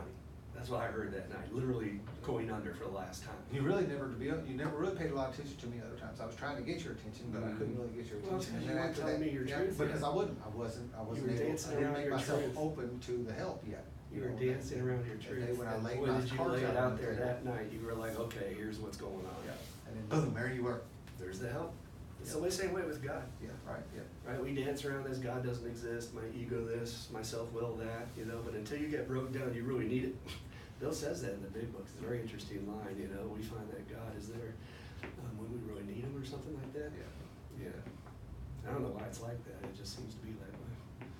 So I don't know if you want to or not, but I think it would be good to like at least touch on. Let me finish my point though. So I met this guy 4 years ago. Oh, yeah.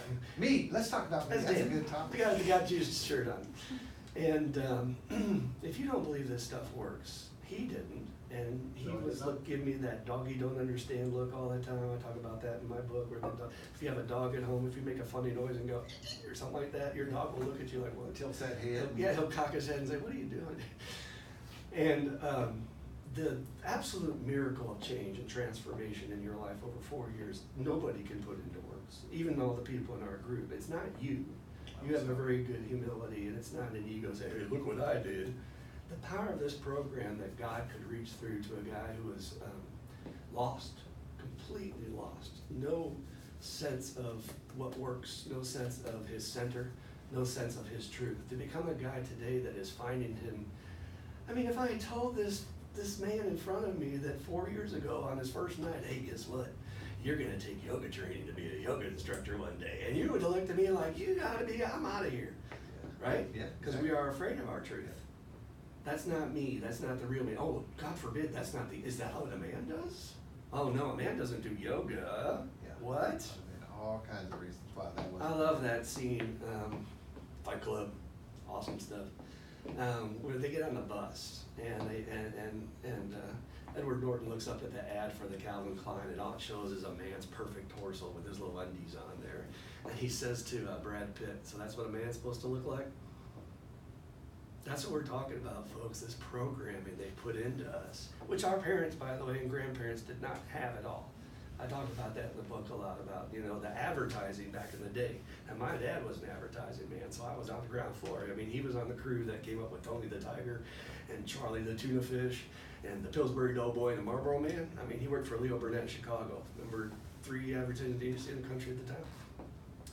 And it used to be back in the day, they would just say, well, we have the lowest prices, or we've got the best product and all that stuff. They didn't try to get into your psyche. They didn't try to get into, oh, how does this product reflect me? Is this me? Is this an expression of my personality? You need this because this will complete you as a person, not because it's a good product. We didn't have any of that till 60s, 70s, which is the time we all grew up in. And our kids today are getting bombarded left and right. They don't even know who they are. I feel really sorry for them. Media explosion, the TV explosion. And what are we seeing? Epidemics of anxiety, Yeah, everybody's got anxiety. teenage suicide, which is so sad. That we're not doing enough for our kids, that they're killing themselves. Are you kidding me? Or they're going in and shooting each other. Why are we not teaching them spiritual tools? And what's really cool is when we get some in the program, it's like, you know what? I am not going to let my kid get ruined by this world. I'm going to teach them meditation from age 4. This is quiet time. Sit down with me. Learn how to reflect. Learn how to take time to unplug. Turn off your damn phone every now and then. You don't need to be so plugged in. That's the system. That's the BuzzFeed. That's the Matrix, whatever you want to call it. So where did you want to go? I just had to put that, because guys, you got to understand, this guy's a miracle sitting across me over here. These tools work. So that's where I was wanting to talk about with some of the actual tools. So that, Yeah. I mean, we've got these things going on. We know we've got this sickness. I've been convinced of that. I know that's one of my ways I convey it. That usually, I actually had a guy the other day that kind of caught me on my heels a little bit when I can tell this story to people, and I say, you do believe you have a soul or a spirit, right? Because I'm trying to break that religion thing and get away from that, but I'm trying to tell them about this work. Or if you just want to use it like core energy of who and what you are. So that's what this we guy all did hear the other this day. voice in our head that talks to us, right? Yeah. What is that? Our consciousness? Yeah. Right, we have that over animals. We have this consciousness of able to see things. So I read this thing yesterday that what separates us, French psychologist or somebody nailed it, said it's symbology. That we associate meaning with things and connect those meanings that animals can't do on that level, right? Yeah, right. So that teddy bear you have sitting over there, you have a lot of memories with that teddy bear, right? And you're able to, that's a symbology for you. Yeah. So this guy said, no, I don't believe I have a soul or spirit. And it was the first time somebody actually gave me that answer. I was a little bit rocked back. I was like, because everybody so far, everybody that I have posed that question to would agree that they have some kind of spirit, some kind of soul inside of them. And so he argued with me for a few minutes, not really argued, but we just bantered back and forth. I was a little bit stopped, and he said, but I do believe I have an essence. I said, okay, we will go with that. Words. Words. Yeah. It's funny how, that's another great line in the book, is don't let the words that you hear prejudice you. Yeah. That these don't get wound up in these order that we put these characters, these funny shaped characters. Words are so powerful. We go to war over words. Yeah. And labels and things. And it's stupid, right? It doesn't even really matter when Shakespeare said a rose by any other name, right? It doesn't matter what you call it. It still is what it is. So what I was going with was how do we get free? How do these tools work? Because I think that people who are going to listen to this today are going to want to know that. We've kind of talked about all the, and I've already got this from a few different angles, was the doom and gloom angle. That all this doom and gloom is laying out there, so okay, I can accept that, but now what do I do, right? We know, me and you and the people in this room know these tools work, but to some extent I want these people that are listening to us today, because they're going to tune into this later on tonight and other times in these recordings and these podcasts, and I know that's part of the reason why I'm doing this. I didn't know why I was doing those nicotine quitting videos a couple years ago when I started down that path. I thought you were just having fun. I wasn't. It really was. I was just having fun, and they really were fun. It was training. There's 150 YouTube videos out there that are centered around my inaugural story. Dan the Man, DTM Enterprises, all over the internet. Doggone Hunt. Now known as Lieutenant Dan. Yeah. You gotta keep up with him. He's always got a different name. So I was putting those videos out, and then we got around to talking about this podcast, and so now I can see, like I said, I've got some vision today a little bit, and I don't overthink it too bad, but I see us coming to this podcast that this is another Like, tool how do you to allow do to this? spread this word How do you out do to the this stuff? universe. Where do I So get that's what started? we're doing, starting today. Yeah, I think I hear the question you're saying is, okay, we talk about the doom and gloom and about why we're doing all this, but we had a great friend of ours in the program named Father Martin. He's no longer with us. And he has this line that how can I get well if I don't first admit I'm sick? Now, how do I know I'm sick?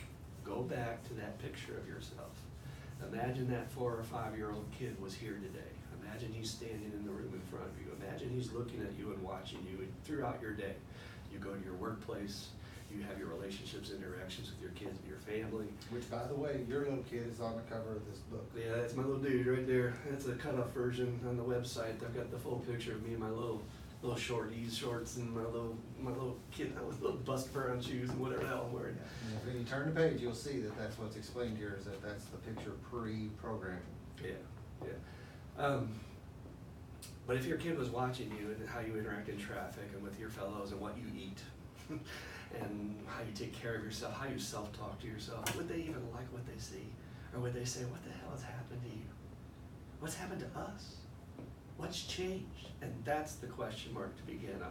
How am I different than where I started out? And do I like the changes? You don't have to accept them. You don't have to go down with the ship and say, well, that's just the way it is. And a lot of people in my therapy group, and this is common for any therapy group, like to say, well, I'm over all that stuff. I dealt with that a long time ago. Nothing makes me laugh more in a meeting of Alcoholics Anonymous than when a guy says, I'm over my dad issues. I'm like, no, you're not. No, you're not. That doesn't bother me. No, you're not. Even if you've done the work, you are free. And but there's these thing called core wounds, and for every man, their dad is a central figure in their life. And so it's never entirely gone. Would they like what they see? Or would they say, what? you need to change. You need to look at this. Something's wrong. And the first step says, can you fix this by yourself? Or as, the Russell Brand version says, are you fucked? And step 2 and 3, can you unfuck yourself, basically? Yeah. Meaning that I'm sick and I don't know what to do. I know there's something wrong inside. I don't even know where to begin to try and change my ways. Look at your behaviors, right? I still have crazy ass behaviors that every day I watch myself in my program, like, you don't just get healed from all that stuff, right? That's the cool thing about sobriety. We don't have gurus that are above being human. You do have to occasionally take a crap every now and then and fail and do stupid stuff, and that's what we do, right? So I'll go to the grocery store, right, and I'll say, okay, do not buy crappy food. Do not buy crappy food. You do not need to take it home. If it's home, you're going to eat it, and you don't need that. It's not good for you. And I look at my shopping cart when I get to the checkout, and I'm like, what the hell? Why is that in your shopping cart? That little bag of chips. I said I wasn't going to do this again. Yeah, there's your sickness, habit. Why am I doing this over and over? You're looking at your cigarette and saying, I know this is killing me. I said that to my patients the other day, and I try really hard not to harp on that, except to spark the light of one person in there who might be like, I'm ready to quit, right? Maybe save their life. Because if I hadn't quit my first year of sobriety, I'd be dead today. Yeah, right. I have 3 medical conditions that, for a fact, nicotine would have, the effects of smoking would have killed me today. But I'll say to them, while you're out there on break and smoking your cigarette out there on the deck outside, look at that thing and you know it's killing you, right? Why are you smoking it? Why are you doing that? What got in your head to program you to tell you that that was a good thing or that that's cool? Same thing with drinking, right? Anybody that has their first drink and says, I liked it from the beginning, I'm always like, I don't know, dude. Yeah, I don't buy that either. Everybody I know says, that tastes like crap. Yeah. That beer tastes like piss, and that whiskey burns. And even that smoke the first time when you cough your guts out, and you're like, what the hell? Your body's telling you that doesn't belong in there. So then you start training yourself. Well, this is what we do through practice. And all of a sudden, then it begins to taste good. Yeah, I saw a guy the other day just talking about enjoying his nicotine. I enjoy my nicotine. I just accepted that. Okay.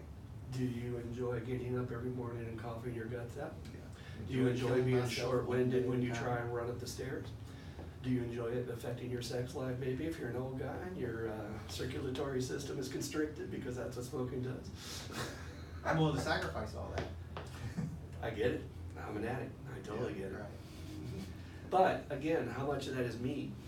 Or how much of that is my programming, is that false self, right? As an addict or an alcoholic, we have this dual identity. Dr. Jekyll, Mr. Hyde is what Bill called it. For you modern kids, I just like to call it Professor Clump and Buddy Love from the movie The Nutty Professor. 2 totally different personalities, right? Well, which one's the real you? Which one would your kid agree with? Right? That's what I'm talking about. Would your kid agree with that smoking? I doubt it. Yeah, no. Try to give a kid a cigarette. Try to give a 5-year-old kid a cigarette and have them say, what is wrong with you? Why do you guys even do that? Well, but I do that because something changed. Something inside of me was taught to me, mirrored for me, role modeled for me, and suddenly I'm now incorporating that into my personality, and I say that's me, just like that guy who says I like it. Yeah. That's me, that's my identity. Is it really? It's an attachment to self. And you will not know whether it's your real identity or not until you do inventory, which is step 4. You gotta get in there and really dig in deep to find out the roots of this programming and who gave me these messages, right? Who was the one that put this programming inside of me? Mom, dad, the preacher, the teacher, whoever it was that did that. Get in there, dissect the computer. So the first step is admitting that I've got this illness. And then the second step says basically, can you fix yourself? And the example I use in the book is like a guy who has a heart surgeon.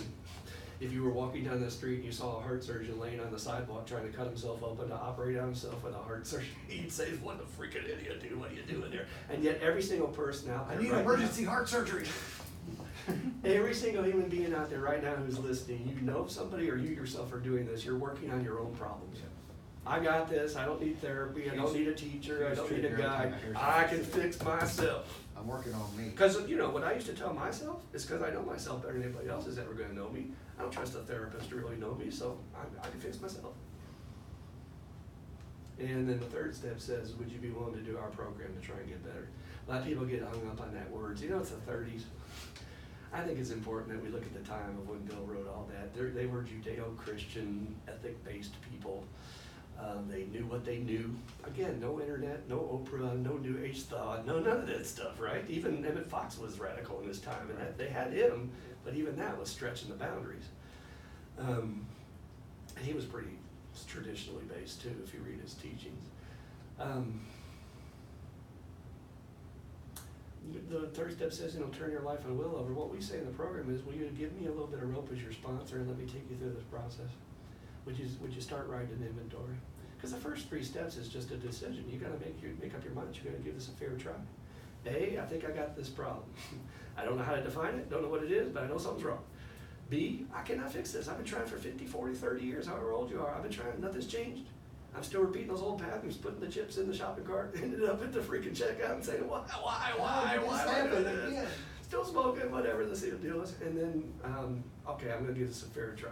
Let me dig out a pad of paper and follow the directions and do everything they tell me to do. And that's when the miracle happens, right? In our program, it's a long tradition of people fearing the 4-step or being overwhelmed by the 4-step. The 4-step is actually the most amazing, wonderful step in the entire program because you get to find out your truth. Right. It's the search for the truth. What happened to me? How did I become this? How did I end up on this path? How did I get here? I'm way off path with what I wanted to accomplish in my life. I'm working for some corporation in a cubicle every day. You told me about Cubicle City yesterday. I'm dying underneath this fluorescent light. How did I end up here? I've got to make some very serious, major decisions to change. Otherwise, I'm going to be too late, and I won't be able to change. The 70-year-olds or whatever. I have so many people in my group who work for a major corporation in our town that I won't state the name, and they hate it. The environment is toxic. They call it hell, and they talk about selling out their souls just to get that pension, and they'll work there for 30 years just to get that pension. Yeah. Why? This is your one and only mortal existence on this planet. It goes by pretty fast. I'll be 57 this year. I can't believe that myself. It goes by fast. Why am I not taking the time to reevaluate? And that's what the 4-step does for you. You get the chance to see it all on paper. Do I want to continue to walk this path? Do I want to continue to carry this stuff in my can? Or do I want to dump it in 5 and move on and begin a whole new path for myself and start to accomplish the goals of what I want to do with my life? Yeah, I really like that garbage can analogy. I was talking about it this morning, that we were walking along with this backpack, this garbage can with backpack straps on it, and right I've there, got it, and I'm walking, and everything I've been everything that's ever happened to you, folks. is getting picked up and put in the can. Because the brain works like that, right? We know this from neuroscience. You never forget nothing. Everything's filed in your computer banks. Yeah. The brain is the greatest supercomputer that exists. It remembers every damn detail of everything that ever happened to you, even when you're saying it doesn't bother me today. And it's just like the bad apple thing, when you put the bad apple in there and you put this stuff, even with the good things you're putting in there, we just can't help it to bump it. We're going to, like the other book says about the calamity and the things we're gonna run into in our life, the trauma, different things that I have to do something with, and I basically I have really no choice but to pick them up and put them in my can. Before Because I have time to deal with it today, Yeah, right? I gotta work my job, I gotta pick up the kids. I can't deal with that right now, I'll deal with it later. Right. We never go back to deal with it. No, and the can gets filled up, and I always think about this other analogy, like it's got this sludge in it. I got that from Scott L, that he talks about that, the sludge in it, and it's spilling around. Which word is Scott L? Thank you for everything you do. You are a absolutely major soldier of this program, dude. I mean, I put him at the top. It was another one of the speakers that I had started listening to when I met you through from another contact. Somebody else turned me on to him, but Really? he actually got turned on to it from you. Oh, cool. So that triangle thing, so I told you about. There's listening very to few him. You're like, I favorites. love him. But I have, but him and Keith L, I think, are two of our giants. Yeah, absolutely. Who carry this message and how to do this deal. So I've got this can of stuff sloshing around with me all the time, and I can smell it. Everywhere I go, I can smell it. Yeah, it's that Until little, I stink, to be clear with people out there, it's not overt, right? It's this little nagging voice inside that's telling you, yeah, I'm just a little bit irritable today, I'm just a little bit, that's, That little thing about not being able to fit in, not being like able to somebody be comes part into of the it. office on Monday morning, how you doing? It's Monday. Yeah, well, Hanging in there. you know why it's Monday? It's because you got this can of shit you're carrying around everywhere. Yeah. And then I walk around and I think you can smell it too. Mhm. Because when I splash it around, and then when I go places, it sloshes out on the floor over there. And I Okay, so scuffed let's up be that real place clear a little about this for bit. the listeners. We call it unfinished business. There you go. This is all of my stuff that I've not cleaned up or taken care of or gotten rid of or even looked at or inventoried, and I don't even know I'm carrying it. Yeah. Like something that happened in freaking football camp and when I was 15 years old. I mean, I had a guy in my group just recently, he's like 70 odd years old, right? He's been through the program before, he had worked the steps. I said, so what's wrong, why are you back? And I'm like, so, you know, what about your inventory process? And I think he told me he had something like 12 names on his inventory. I'm like, what? And he went through my group and listened to my little ramblings, and he says, you mean, and he did, he stopped me in group one day, he says, you mean when I'm talking about these bullies that used to just pick on me mercilessly when I was a kid, they would literally come to my house and abduct me and make me do what they tell me to do, that should be on my 4-step? I said, dude, how many times have you brought that up in my group since you've been in here? Even last time when you were in my group, you were talking about that. How old are you now? And he goes, well, I'm just talking. Yeah, that's the point. Yeah. If it comes out of your mouth, you ain't done with it yet. It's unfinished business. It still bugs the crap out of you, and your ego is telling you, oh, no, that's silly. I'm a man now. Why would I be worried about something that happened to me at 12 years old? He even had a story where he met one of those guys in a bar later, and he popped them. Yeah. So he had his little moment of victory, and yet he was still not free. He said he felt great after popping them, but it didn't last, right? Yeah. Still bugged him what they did to him when he was 12. Yeah, that's the same thing about those, you know, that was what was happening when I was bullied at the basketball court, not being allowed to leave. You know, I mean, not physically forced, but, yeah, so, and another thing we tell each other is, you know, that stuff happens to everybody. Yeah. That, you know, and it just doesn't make get over it. Yeah, I should just, you know, hell, that's just life. Shit happens, you know. Well, okay, so let's talk about that aspect. We're talking about finding my truth. We all, as human beings, understand the concept that everybody has a different physical pain tolerance, right? You know, some people, like for instance, I was a kid, I had allergy shots every 2 weeks, or twice a week, literally, living in the Ohio Valley here, anybody that lives here understands. And so needles, no big deal, stick me all night long. I don't, you know, I still go today when they do infusions, they say, oh, here comes the hit. I'm like, whatever, just stick me up. And then you show another person a needle and they faint, right? Right. Different pain tolerances, different, you know, but we also have different emotional tolerances. So two people can go through the same exact experience and have a totally different result. We know this from our soldiers, from being in battle, PTSD. Two soldiers can be there for the same exact blast event, same exact trauma, and one comes out completely destroyed for the rest of their life, and the other one has a brain that doesn't react that way, right? Yep. It's not in our power, it's just part of genetics, right? So when we're saying, well, just get over it, everybody goes through that. Yeah, but I went through that. Yeah. And to me, this was my truth, right? And you talked about in the story with Nick, we're not trying to indict anybody because that's futile. We're not trying to blame people, right? Don't misunderstand. Blaming your parents or blaming anybody doesn't get you anywhere. It gets you to the bar real fast. Yeah. Gets you to adult man's house real fast with resentment. What we're trying to do is, what was my experience in that system? What was my real truth that I've been denying to myself? How did I feel growing up in a family where they didn't listen to me, where I was sort of the lost child and that just sort of in the background, or in a family where I had to deal with an alcoholic father who didn't know what kind of mood he was going to come home in. Yeah, everybody goes through that, right? Yeah. Now, what was my experience, and could that possibly be playing that fear? I'll just use one example, that fear of apprehension, not knowing what to expect. How could that be playing some role in my worldview today?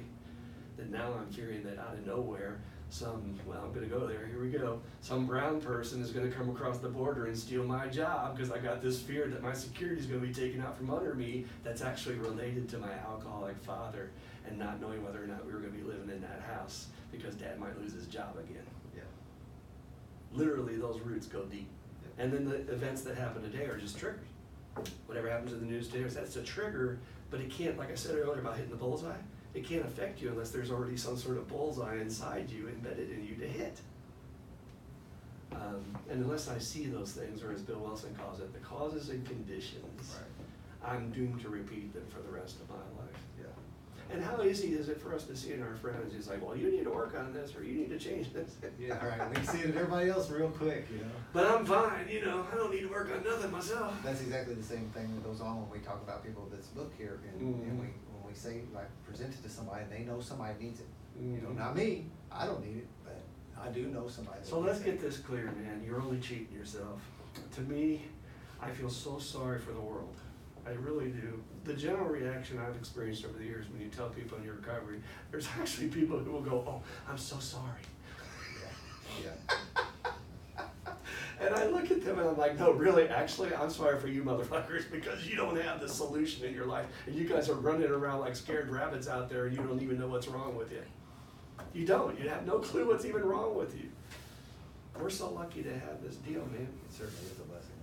I did used to look at my disease or the alcoholism, the bottom, as a curse, and really today, absolutely, without question. It's the Well, biggest without that blessing I've dark ever night of the experienced. soul for every person throughout history, nobody grows. Right. All of our teachers, every single one, whether it's the Buddha going out and learning about suffering, Yeah. whether it's Apostle Paul falling off his horse, and we still don't know whether that was the drink or the woman or what the hell he was doing that was supposed to be a sin, so supposedly. His moment of crisis, his dark night of the soul, where he Right. turned to something else and said, "Help me!"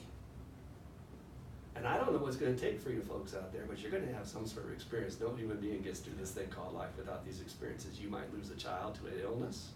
You might have an economic downturn and lose your freaking 401k and be out of your house. Something's going to happen where you're going to have to seek other help. Yeah. And if it hasn't happened to you, beware, it might be coming. I do joke, around about, seems to be these certain people that do seem to slide by. I don't quite understand, I don't get it, but I it's a don't vast, know, that's it's hard a to very know. minority, maybe it's just. I feel you, covered I over feel real you. good. I'll say that, I'll agree with you, but then again, we don't know what's going on behind their head, Right. in their soul, and behind closed doors. Yeah. We, unfortunately, in America, we judge people by the appearances, right? Right. So you're driving a nice car, your lawn looks well manicured and all that, we don't know what's going on in their real life. That's where I was going to, everybody has to some level, some of this stuff underlying, and the more that I walk down this path and be exposed to people through like fifth steps and things like that, and hearing other Oh people's my stories. God, and aren't they all sharing the stuff. same, these fifth steps?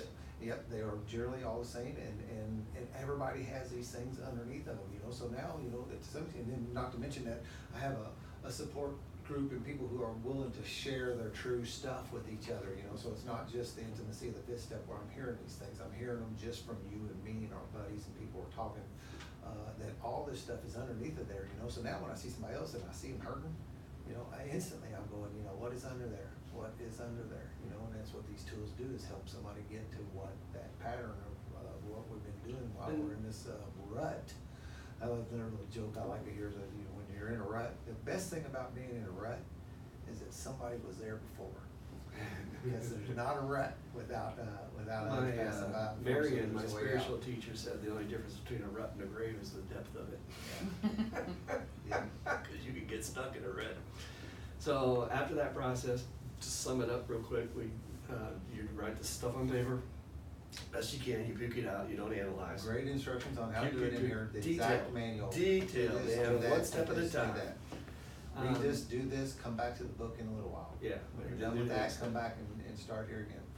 And then you take that all to another person who's spiritually attuned, somebody who's had some development, and you take that before your whatever belief you have in some kind of a higher power. It could be the spirit of the universe, it could be music, it could be anything you can't explain that's outside yourself that gives you passion or makes you feel more whole inside, safer inside, more comfortable, warm. That's like my sponsor, he has the best definition of a higher power. He says, when I was 4 years old, anything that made me feel warm and fuzzy inside, and I'm not talking about dope, anything that makes me feel genuinely, Right. authentically warm and fuzzy, he said, that's my higher power. He says, my higher power is my grandkid. Yeah.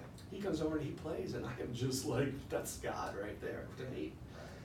And you dump all that stuff. You take your trash can, you pour it all out. You don't go through it yourself because you've been trying to sort it out your entire life. And this other soul who's attuned, using this extra power that's with you guys on this journey, suddenly answers come, patterns emerge.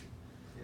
You'll see this roadmap that you've been following, that you have a choice then. You can either keep following it or you can burn it. Let it go and move on. Right, yeah. And that's only halfway through the process, right? That is, yep, step 5. So then, also just to circle back to the book, in there we've got things, because like you said, you gotta find this person that's attuned, right? So you talk about how to find that person here, and another tool is why we're having these meetings, because we will have a gathering of souls who are and that's capable again, of I'm gonna starting put that, to do that. I've play gotta that put that role. invitation out there, Dan. We need soldiers. Yep. There are people who We got a have the pretty good base. solution. We do. We need more. But I'm talking beyond Louisville though. Oh, yeah, right, yeah, absolutely. We need people who are willing to take this challenge and say, I'm going to help others. I have the solution. I know how to do a fifth step. I know how to guide somebody through their 9th step. Let me start a meeting. Yeah. Get somebody else. That's really the easiest way to do it. I've got you, Lieutenant Dan, my sidekick. You've got to have another soldier beside you to start this kind of endeavor. It's really hard to do all just by yourself. Yeah, right. And get another person in the program. Talk to them. Say, hey, there's this crazy ass book. This guy's probably full of shit. And don't even agree with everything he says. actually, it's pretty good. And he starts reading it. Well, it says clear-cut directions, and that's what we've said about the other book, right? But it's really, we've talked about that most of those directions are tribal knowledge. They're not. Bill we did a built it, phenomenal, miraculous job for a guy with 2 years sobriety. And as I say in the book, he couldn't have written the nursery rhyme with all the alcohol damage he'd done to his Right. brain. And somehow he wrote this amazing text, which has everything we need to know for then. Now we have this wisdom over 80 plus years that these other guys have said, when you're in the trenches doing the work, we have found if you do it this way, you get the better result. Yeah, here's the good way to do it. If you Here's do a it really this good way, to you do it. get an okay result. And I did the steps really half-assed when I first started, and I got a fairly good, happy, joyous, and free. But I didn't get this, Right. that 8-cylinder Hemi engine stuff. And that's what's exciting for me. And I'm just going to say this to you: you've got sponsees that you started out on this deeper level stuff. Right. You'd taken them through the steps. Yeah. The book wasn't even out yet, guys, but he's using the tribal knowledge that I imparted onto him. Exactly. And these guys have 4 or 6 months, and they're walking into meetings, and people are like, you seem like you've got 10, 20 years. Yeah. Because of this advanced level, deeper level recovery. Yeah. And by the way, we haven't even talked about that definition of recovery. And even as I was writing this book, I didn't even know really what it meant. I thought I knew what it meant, and for some reason I started sticking my head in the dictionary a lot when I was writing the book. Go figure. I said, gee, I never looked up the word recovery. What the hell does recovery mean? And I looked it up, and I love the definition. It says to go back and reclaim that which has been lost. Reclaim, not regain. Reclaim, saying, I want this. That which has been lost, which of course I talk about in the books. That leaves the question, so what's been lost? And I say, look at your kid's eyes. Yeah. Are you walking around like that today, or are you walking around miserable? Right. You gave me that assignment early on too, you know, and it was another one of those ones where you, for whatever reason, there was something in my heart that was telling me just to do what you told me to do. That was a 2 gift also, you know. There was that Jekyll Hyde thing. The other voice was also saying this is a bunch of bullshit, it's not gonna work. But I had a gift where I went home and opened up a photo album my mother had given me, and it was chronological. So it started with baby pictures of, like, you know, the kind of baby pictures in the hospital baby picture. And it went through to a first birthday and on and on and on up until whenever I think it's ended someplace in my late teens, early 20s, you know. And I started at the back of that photo album and started turning the pages backwards, and I could see, but I really didn't notice that until I got to the page where the lights were on in the kid's eye. Mm-hmm. And I remember flipping it back and forth. You know, I could turn the page Huge like I change, flipped right? it, and I could see the difference in between these 2 kids, from the eyes being lit up and the sparkle in them to the darkness. You know, and I also know there was an event in my life around that same Sure. time. Today I know that. Sure. You know, when I saw that picture, I didn't know. I couldn't. Not only do pull you that know out it, either. but you've given it the credence it deserves. That's why I talk about my truth. You've honored it. Yes, this is what happened to my kid. And I am going to go back and reclaim him. I'm going to go save him. Nobody else in my life did that. Yeah. Who else in our lives cared that much? We had angels occasionally. We had people that helped us despite the madness around us. But how many people were going to be on our side to go back and reclaim, like a crew of soldiers going into some foreign territory to extract a soldier, right? And we're going to get you out safely, right? Yeah. Doing that for your kid, Right. who's been abandoned. Because most of us don't even walk around and even think our kid exists. Or like this guy, we've allowed the institutions of man to convince us our soul doesn't exist. And the reason, folks, why they don't want us to believe it exists is because you're only a number to them. I hate to tell you that. You're a bank account. You're It wasn't too you're a long ago dollar that amount. word hit me real good. And Work that I what am you on. can buy and what labels you wear is all you are to the systems and institutions, right? And that So the part soul we doesn't have- exist. That other part of you doesn't exist. You're just a consumer in the eyes of the world of man. And every one of our employers has got a department dedicated to dealing with us. It's called human resources. So, Nothing but a resource. I saw that picture of myself and my poor sister after my mom's first divorce from my dad, and she married another alcoholic. And there's this picture of us all together, and I have this look like I'm there, but I'm not there. But my sister has this dark cloud over her, and she was older. She was 4 years older than me, so she was probably more exposed to the madness going on. You just see it in this poor kid, man. It's like you're in a gulag. You're in some sort of Siberian prison, abandoned. And that's the way I feel about people, is that's deep down inside of all of us, and we're just letting it fade away. Yeah. starved to death. I smell more. There is more than that. I've reached it. I found it. You know, and that other line in there about that barely scratched. So then as long as I continue to mind. If this helps inspire people out there, man, I'm telling you, if you can get this, you're gonna have the best life ever. I'm convinced that this is the prescription for the most successful, most fulfilling life on this planet. Here it goes. It's in a nutshell. A, find out who you are. Find out what's important to you. What's your truth? The most important things that matter to me. What do you value? Get down to those cores. And what do I have to do that? I gotta clear away all this other garbage. I've gotta do inventory. I've gotta get rid of the extra stuff on top. At the bottom, what is my most important thing in life? Who am I? What's my truth? Number 2, can I walk it? Can I actually show this truth to the world? Can I cry in front of my fellows? Can I share my warmth? Can I hug other men and not have them wonder, you know? Can I drop all that garbage and share my truth and walk my truth on this planet? This is what's important to me. This is where I'm going. And I don't care, you know, I'm gonna take some slings and arrows from people about the book, but I don't care. I'm gonna walk my truth because this is my path. And 3, can you make money at it? Can you do it for a living? I think there's very few individuals who have accomplished this advanced soul work. They're most of all souls on our planet. And I'm not necessarily saying their spiritual development, but as far as what they've achieved. Bill Gates, Warren Buffett, Oprah, the people who have A, what's your truth? What do you stand for? What's most important to you? B, can you walk it? Put it into action every day. Show it to others. And can you make money on it? Do it for a living. And are they not happy? Hell yeah, they're happy. They're not accepting working at a place for 30 years just to get a pension, selling their soul out. But the systems want you to believe that's all you're good for. I know, because I work for a system, and I work for a corporation at the same time, and try to get higher up, and they're gonna say, no, this is the ceiling, this is all you get. Yeah. And I can go back like Oliver and Oliver Twist, more, sir, can I please have more? And they're like, no, this is all you get, you're just a cog in a machine. Yeah.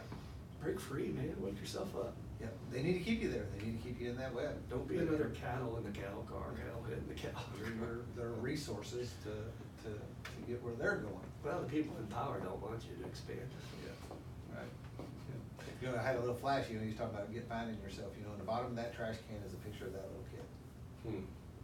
That's dirty, all that is. Slammed down, bent, dirt, you know, just at the bottom of the trash can, just like if you had left it there for years. Yeah. So just to, we are at 1 hour and 40 minutes. Yeah, and one thing I wanted to do, I thought would be kind of fun this morning, I wanted to invite our good friend Shane to come join us up here and tell his experience a little bit with the book or with his journey through the steps. We'll just, a little short little deal here. Shane is a good friend of mine that I met along the way after I met Dan, started to sponsor him, and he had been through the steps before with another sponsor, and he was looking for more. You could smell it, you could see it on us. And I said, well, come on board, let's see what happens. And he's got a personal experience with this, and I think that would be helpful for the listeners to, rather than just me rambling on, because they're gonna say, well, of course you think it's good. Yeah. This is the point that I thought too, in the beginning of that, of this thing, getting it, you know, I still, actually after having miracles happen in my life, I still at some level thought it was a fluke. Until I started seeing other people get it too, especially when I started being able to actually pass it on and be a part of, you know, carrying this message to other people and see these miracles happen. Which I tell my patients, the concrete proof positive. We all were in high school at one time, and we learned about the definition of the scientific method. The scientific method is you have a series of constructs, you have a subject, you put this subject through a series of constructs or tests or whatever you're doing, and you get a result. And then you take another subject, you put them through the same deal, you get another result, right? And then as evidence starts to build, you start to say, oh, this is real. This is a real thing, it's something you put faith in. Well, we have this program we've been doing for 80 plus years, man, 83 years. 84, I'm losing track, 84, but it's about, just about, yeah. And we take all these lab rats. These are lab rats from every country, every language, every culture, every background. These are totally different lab rats. I mean, these are not all the same lab rats. And we put it through the same construct though, which is the 12 steps. Go through this process, do the entire process, see what happens. And when you come out, we have this change in them, all positive, phenomenal, miraculous, and it happens every time, every single one of them. So when my patients ask me that silly shit about, you know, I've been on the internet, what are the statistics for Alcoholics and Addicts making it? And I tell them 100%. 100% you'll fail if you don't freaking do what we tell you to do. If you do this deal, 100% you'll make it. 100%. We don't see anybody not drinking again or drugging again, who has really done You authentically. do this and you employ. And the ones we do see who drink and drug again, always listen for what they always tell us their truth, which is I stopped doing what was working. Yeah. And the majority of them I find in my group, when they come back to treatment centers, I wasn't helping others. I wasn't sponsoring other men. I wasn't staying in the deal. So you cheated yourself. Yeah. And that's why you used again, because you had to get that juice from somewhere. So anyway, like I said, I want to bring Shane Dog up here. That's why I call him Shane Doggy Doo. He's a good friend of ours, and hang on, folks. He's got a juice load. He's gonna just blow all over this. Are you nice just gonna program scoot here. over a little bit? I was just gonna get out of the way entirely and let him take the mic. All right, well, cool. Then, It's all yours, buddy. you want? We got a little, someday I'll have like some seating and some, because those chairs are kind of short for this. That's all right. Feels good. What's up? Welcome to the table. Yeah. Just to say that, I had just finished, working on a brand new table. It just come about. And, Awesome I table. My, so solid mahogany, piece of mahogany I've been carrying around for 20 years. And now we're sitting over top of it doing this crazy stuff. We're recording a podcast having to do with a brand new movement afoot.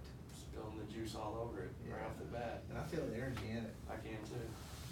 Right. It's funny how it all came about at this time, this moment in your life. You've had this piece of wood for 20 years, and look what you manifested it into.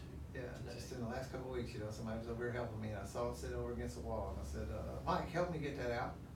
And then just a few weeks later, here it is.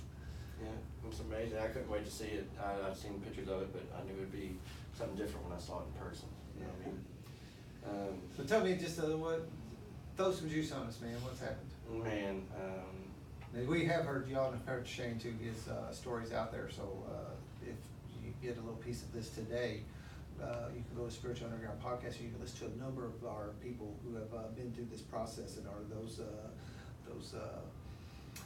proof positive results that Christopher was just talking about, and tell their stories about how they came to this brand new way of life, about this freedom we talk about today. So Shane's stories is out there, so I'd encourage you to go listen to it. yeah, thank you, man. Yeah, it's a lot of one of the stuff I'm gonna say. I'm gonna kind of break it down to when I first came into treatment. My second day in treatment was when I had somewhat of a epiphany, if you will. Something called me to Christopher. I was sitting in his group and he was talking, and he said something about his book. Didn't know what it was about, nothing at all. And something at that moment, my higher power, told me that I was supposed to be part of his book somehow, some way. I had no clue what it was about, but at that moment, 2 days in recovery, something told me I was supposed to be part of this. And I see the results of that today. Yeah. It's totally changed my life in a way I could never have imagined. Hey, I'm emotional about it because I'm living the best life I could possibly live today. My wife and I were out to dinner last night, and this is just to prove that this stuff is working. And we were with some friends that I hadn't seen in like a year, and my wife started talking about me and where I am today compared to what I used to be. She said, there's 3 Shanes that I know. She said, there's Shane I fell in love with, the happy Shane I fell in love with. Then there's the addicted Shane that was just a shell of a person that wasn't there anymore. And then there's this Shane.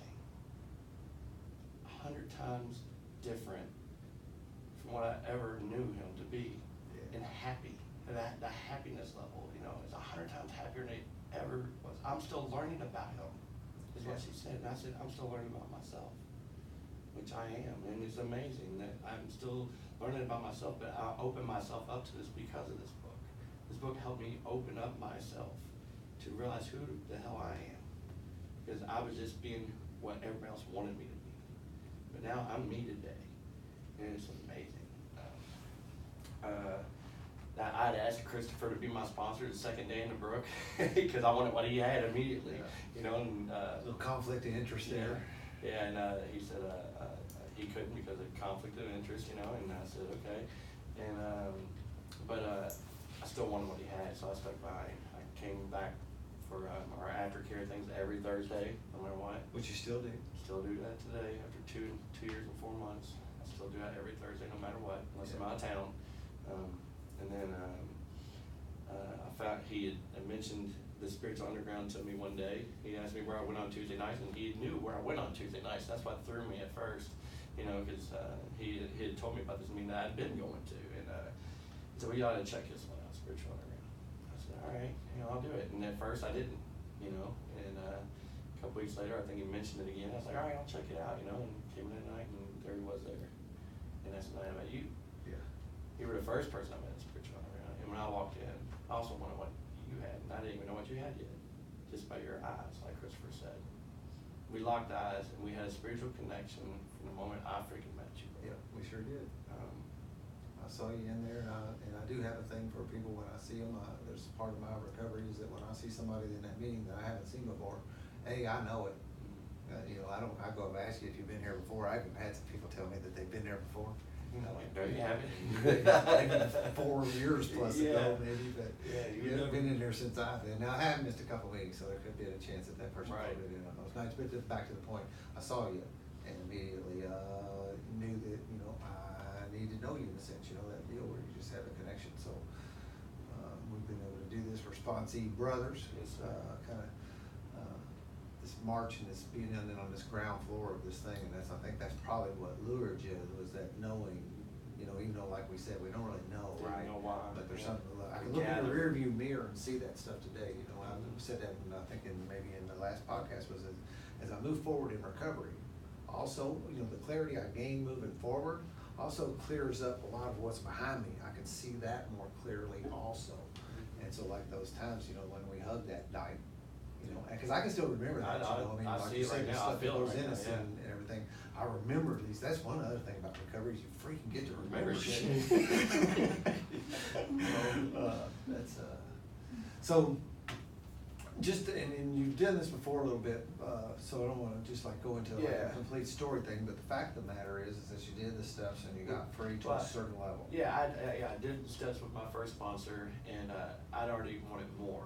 You know, I wanted more than what he had. You know, and then Christopher, about almost my year mark, about 11-month mark, I'd asked him again around the 6-month mark. We both prayed on it about sponsoring me, and we both came back with the same conclusion, which was pretty cool, that it wasn't time, you know. And then around the 11th month mark, he came to me and talked to me about it, and I said, yeah, let's do it, you know. And he started telling me what to do. I was like, well, you know what, let's wait till after my birthday. I said, on my birthday, I want my sponsor to give me the honor, you know, give him the honor of giving my 1-year token. He saved my life, you know. Right.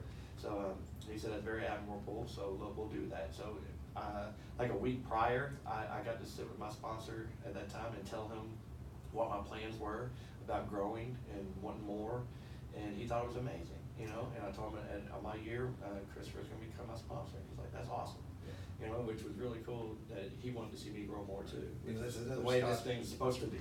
That's another Scott L thing is, you know, he says one of his things is he wants his sponsees to outgrow him. Outgrow me, You yeah. know, I mean, that is really the biggest compliment you could give me, is to continue on that trajectory and need more teaching. Yeah. And I've done my job. Yep. And so, the 1 year started, and Christopher started sponsoring me.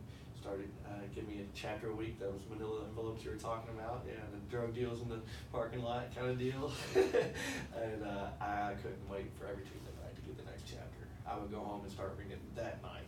You know, as soon as I got home, my wife was like, what are you doing? I'm like, I'm gonna read, you know. And she was usually almost already in bed anyway, so I'd read as long as I could until I got too tired and then I'd go to bed. But I'm a very slow reader. But every week he would give me more and more, and I started working steps with him in optimal recovery. I don't see how I could be more free today. If there's a way, I don't know how. Yeah, I keep on saying that too, but you know, I Yeah. keep on peeking around every corner, man, and finding something else around. There's the corner, always you know. more, but There is. how can there be more than this? Yeah, but I get it, yeah, it's like, because I won't settle. Yeah. I'm not going to, because I know today that I don't have to do that I am my only limitation, you know, but, you know, if it was, this was it. Yeah. Damn, it's a lot. Yeah, he broke down the steps so perfect, in my opinion. Yeah. For me, it was just like, it made it exciting. Like, I couldn't wait to do the next step, the next step, the next step. Read more, do the work, and free myself of the bullshit I've been putting on my whole life, you know. And today I feel free. I completely free. I feel like I'm floating. I mean, literally floating on this juice. And you know, because when I went through with Christopher the first time around, when I went, you know, this stuff wasn't in writing to me, Right, yeah. to me anyway, and so it was all a part of, like, you know, some of it was like, where's this at, you know? Mhm. I want to see where this is written, you know, Exactly. like I needed like some proof that it needed to have some substantiation or some shit for it to work.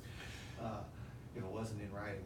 But now, you know, to have this actually sitting there, and as I read through it later and see those step-by-step instructions, and I was actually working with a guy the other night, and taking it to the sex inventory in a 4-step, you know, and I let him, you know, I did everything off of my tribal Yes, knowledge out of yes. my head, you know. But then I opened up the book and I was kind of just joking because I had it. And the fact of the matter is when I hold that other, the Alcoholics Anonymous book, which is a huge gift in itself, right? It's all, that's the core of all this work, right? Right. That is the seed, the beginning of it. But like I said, here's what we're working out of is this book, but what I'm giving you is this book, and I had Christopher's book in my other hand, you know. So I opened it up and I read it, you know. And the fact is that although I did pass along those instructions pretty damn well, there was a couple things that still, because it's so deep that I said, oh yeah, here, this and this, I had not giving it. So now it's in writing, right? Exactly. And it's not a matter of missing these important points that are in here, you know, because there's so many. Like I said, there's just an optimized way to squeeze as much juice out of this process as you can possibly squeeze out of it. So as I've said in some of the things as I'm putting this stuff out on the internet and typing up some things to try and help others see because the fact of the matter is that people see us, right? And I know this, you know, I want to hesitate smile say like this. Shane. Right, and I want to be have Shane people happy all around me in my every life night. that see the difference in me, you know, and they will tell me, you know, at work, in other places in my life, the people see it, right? And you know, yesterday was my juice pour day. We have that group thing where Yeah. we get to, you know, we encourage each other to pour a lot of juice on one another. We have a little group chat that we did that on. It's just a really cool way we're connecting. But you know, to have those things over and over again expressed, knowing that's the truth today, you know. So we get to be these lighthouses to shine this truth in order for other people to see it and want it, right? That attraction portion of this thing. Promotion. And that, you know, we've got this, that if you're in a 12-step program, this can take you to that I smell more, that next level, whatever, to bring you up to more in your recovery, because that is a huge thing when people stagnate and resting on their laurels, as the other thing says, you know, and that's where we say, well, that's why you stop. When Chris was saying people coming back, they stopped because they quit getting fed, right? Because as long as you're continuing to get fed, you will continue eating, right? Yeah. You will continue to do that. I just had a little thing like that rabbit I got in there, man. It will not stop eating. If you feed it, it will eat until I think it will pop. Right. That's the same way I feel about this program, this trajectory here, this growth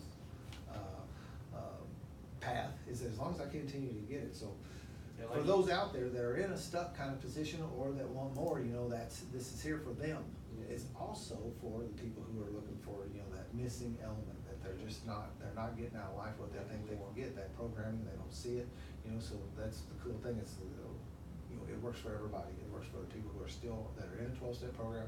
I can promise you, if you're in a 12-step program and you work with steps according to this book, you will grow more than you are today.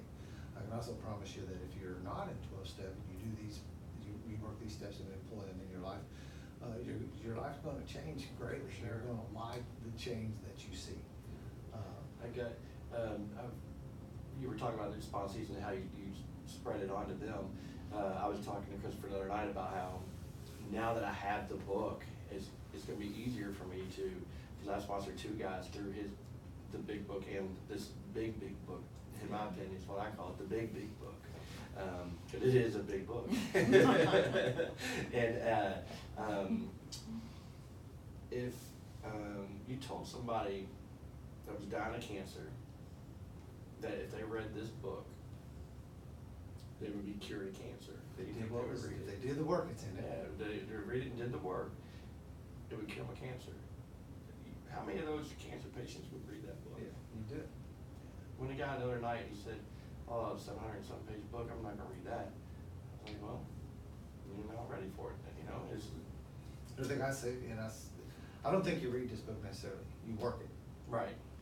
There's instructions in it, it's not to sit down and read tonight, No, or yeah, take a vacation and just. For me, it's not a because you're really not gonna get that much, I mean, you will get something out of reading it, certainly.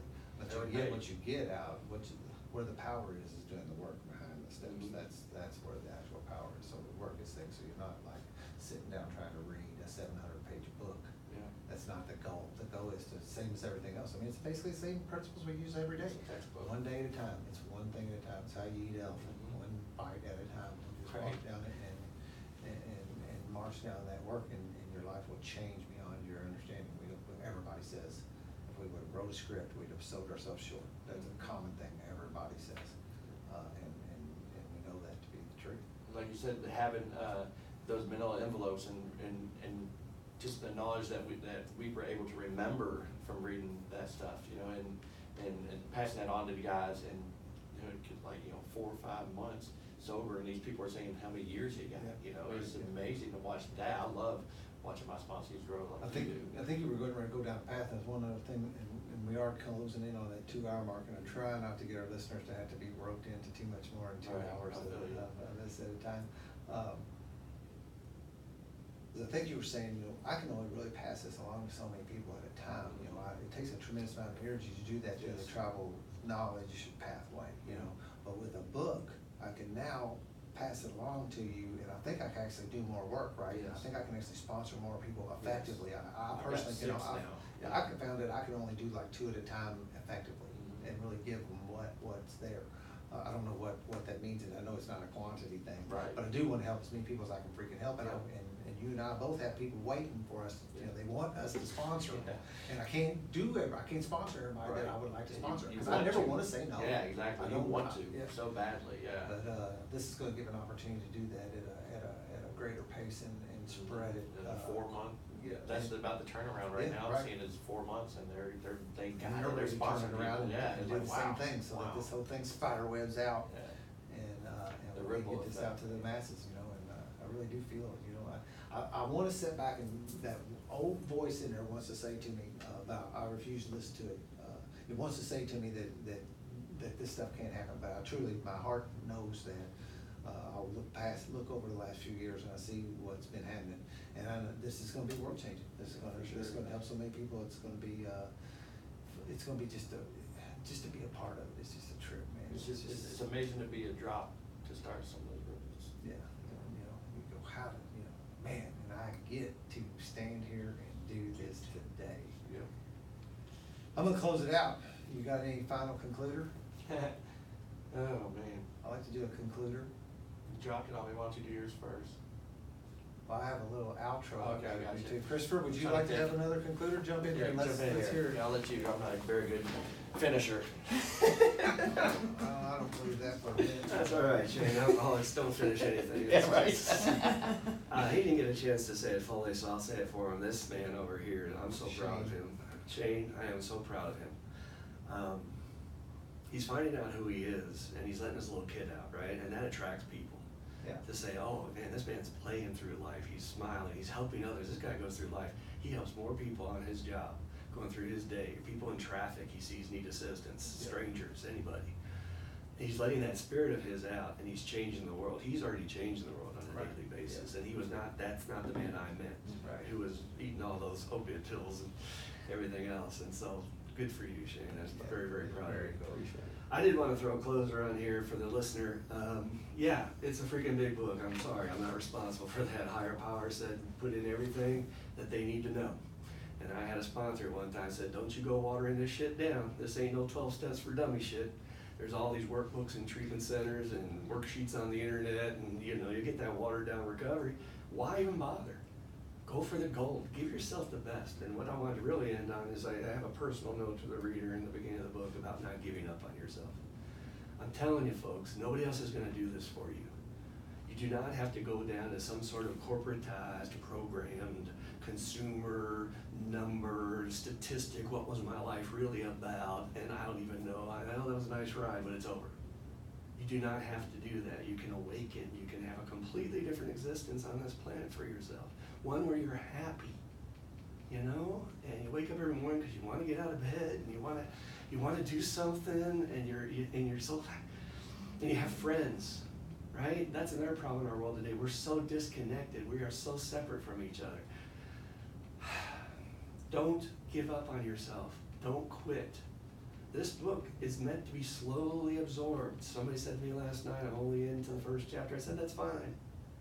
Take your time. And you remember those books when It you were a really is kid? an optimized pace. Remember those books when you were a kid where you had a relationship with them and you took them everywhere you went and you just sort of slowly digested because it was just so awesome to be able to grow and learn things? And we've lost that with our Kindles and our podcasts and all that. Then, you know, it's nice add-ons, but don't let it replace what you can get from carrying a text around and taking quiet time under a tree on a nice spring day to read about stuff that's going to change your entire life.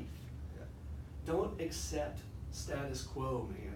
That's what they want us to do out there. They want us to be quiet, go home, drink your beer, smoke your joint. That's the next thing that's coming, dude. We're all like, oh, yay, legalize alcoholic. I'm like, oh, no, another reason for us to sit home and not vote and not participate and not be an activist and not demonstrate and not call our senators and not, that's what they want. These are all forms of control, man. And we're all like, we missed that point. When you know your truth and you have your voice, you become a very dangerous element to the powers that be. Yep. Yeah. And I'm telling you, anyone that's listening out there, you have a voice. You've had it since the beginning. It's the original you. And these motherfuckers have stolen it from you. Right. Yeah. Take it back. It's another Do way to- not accept that. It's another phrase of this is finding your voice. That's another, It's that's there. the thing that's being tossed around. If you'll That's it. listen, that inner voice is talking to you already. That little kid's saying, come back.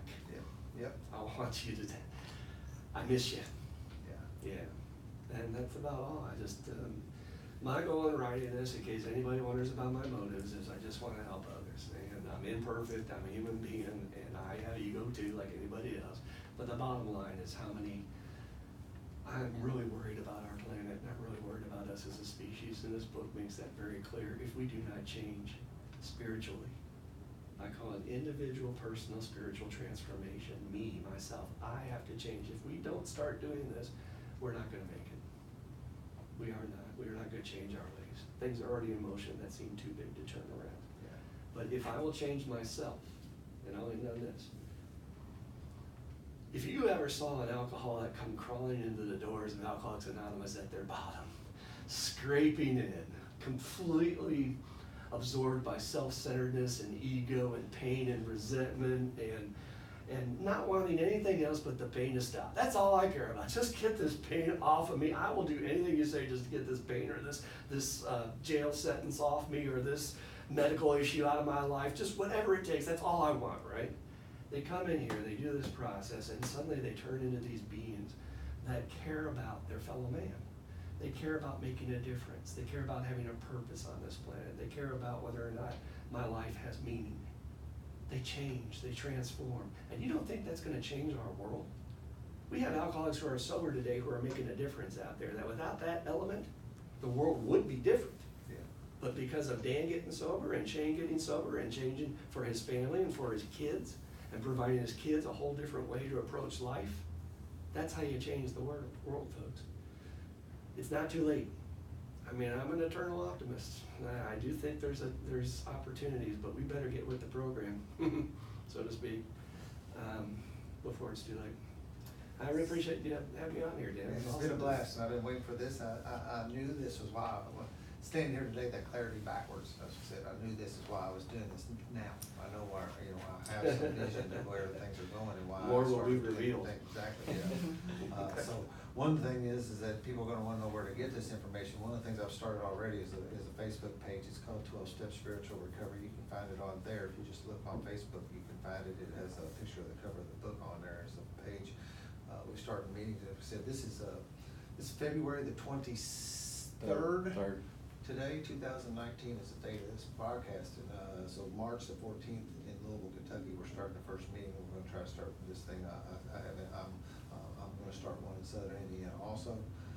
And the first meeting will be at Unity Church down on Brook Street, down from Broadway, 7:30 to 9 o'clock. 7:30 on Thursday night. And I'm March building the 14th. web page right now, which I hope in a couple of weeks will be up, and I want that to be a hub, right?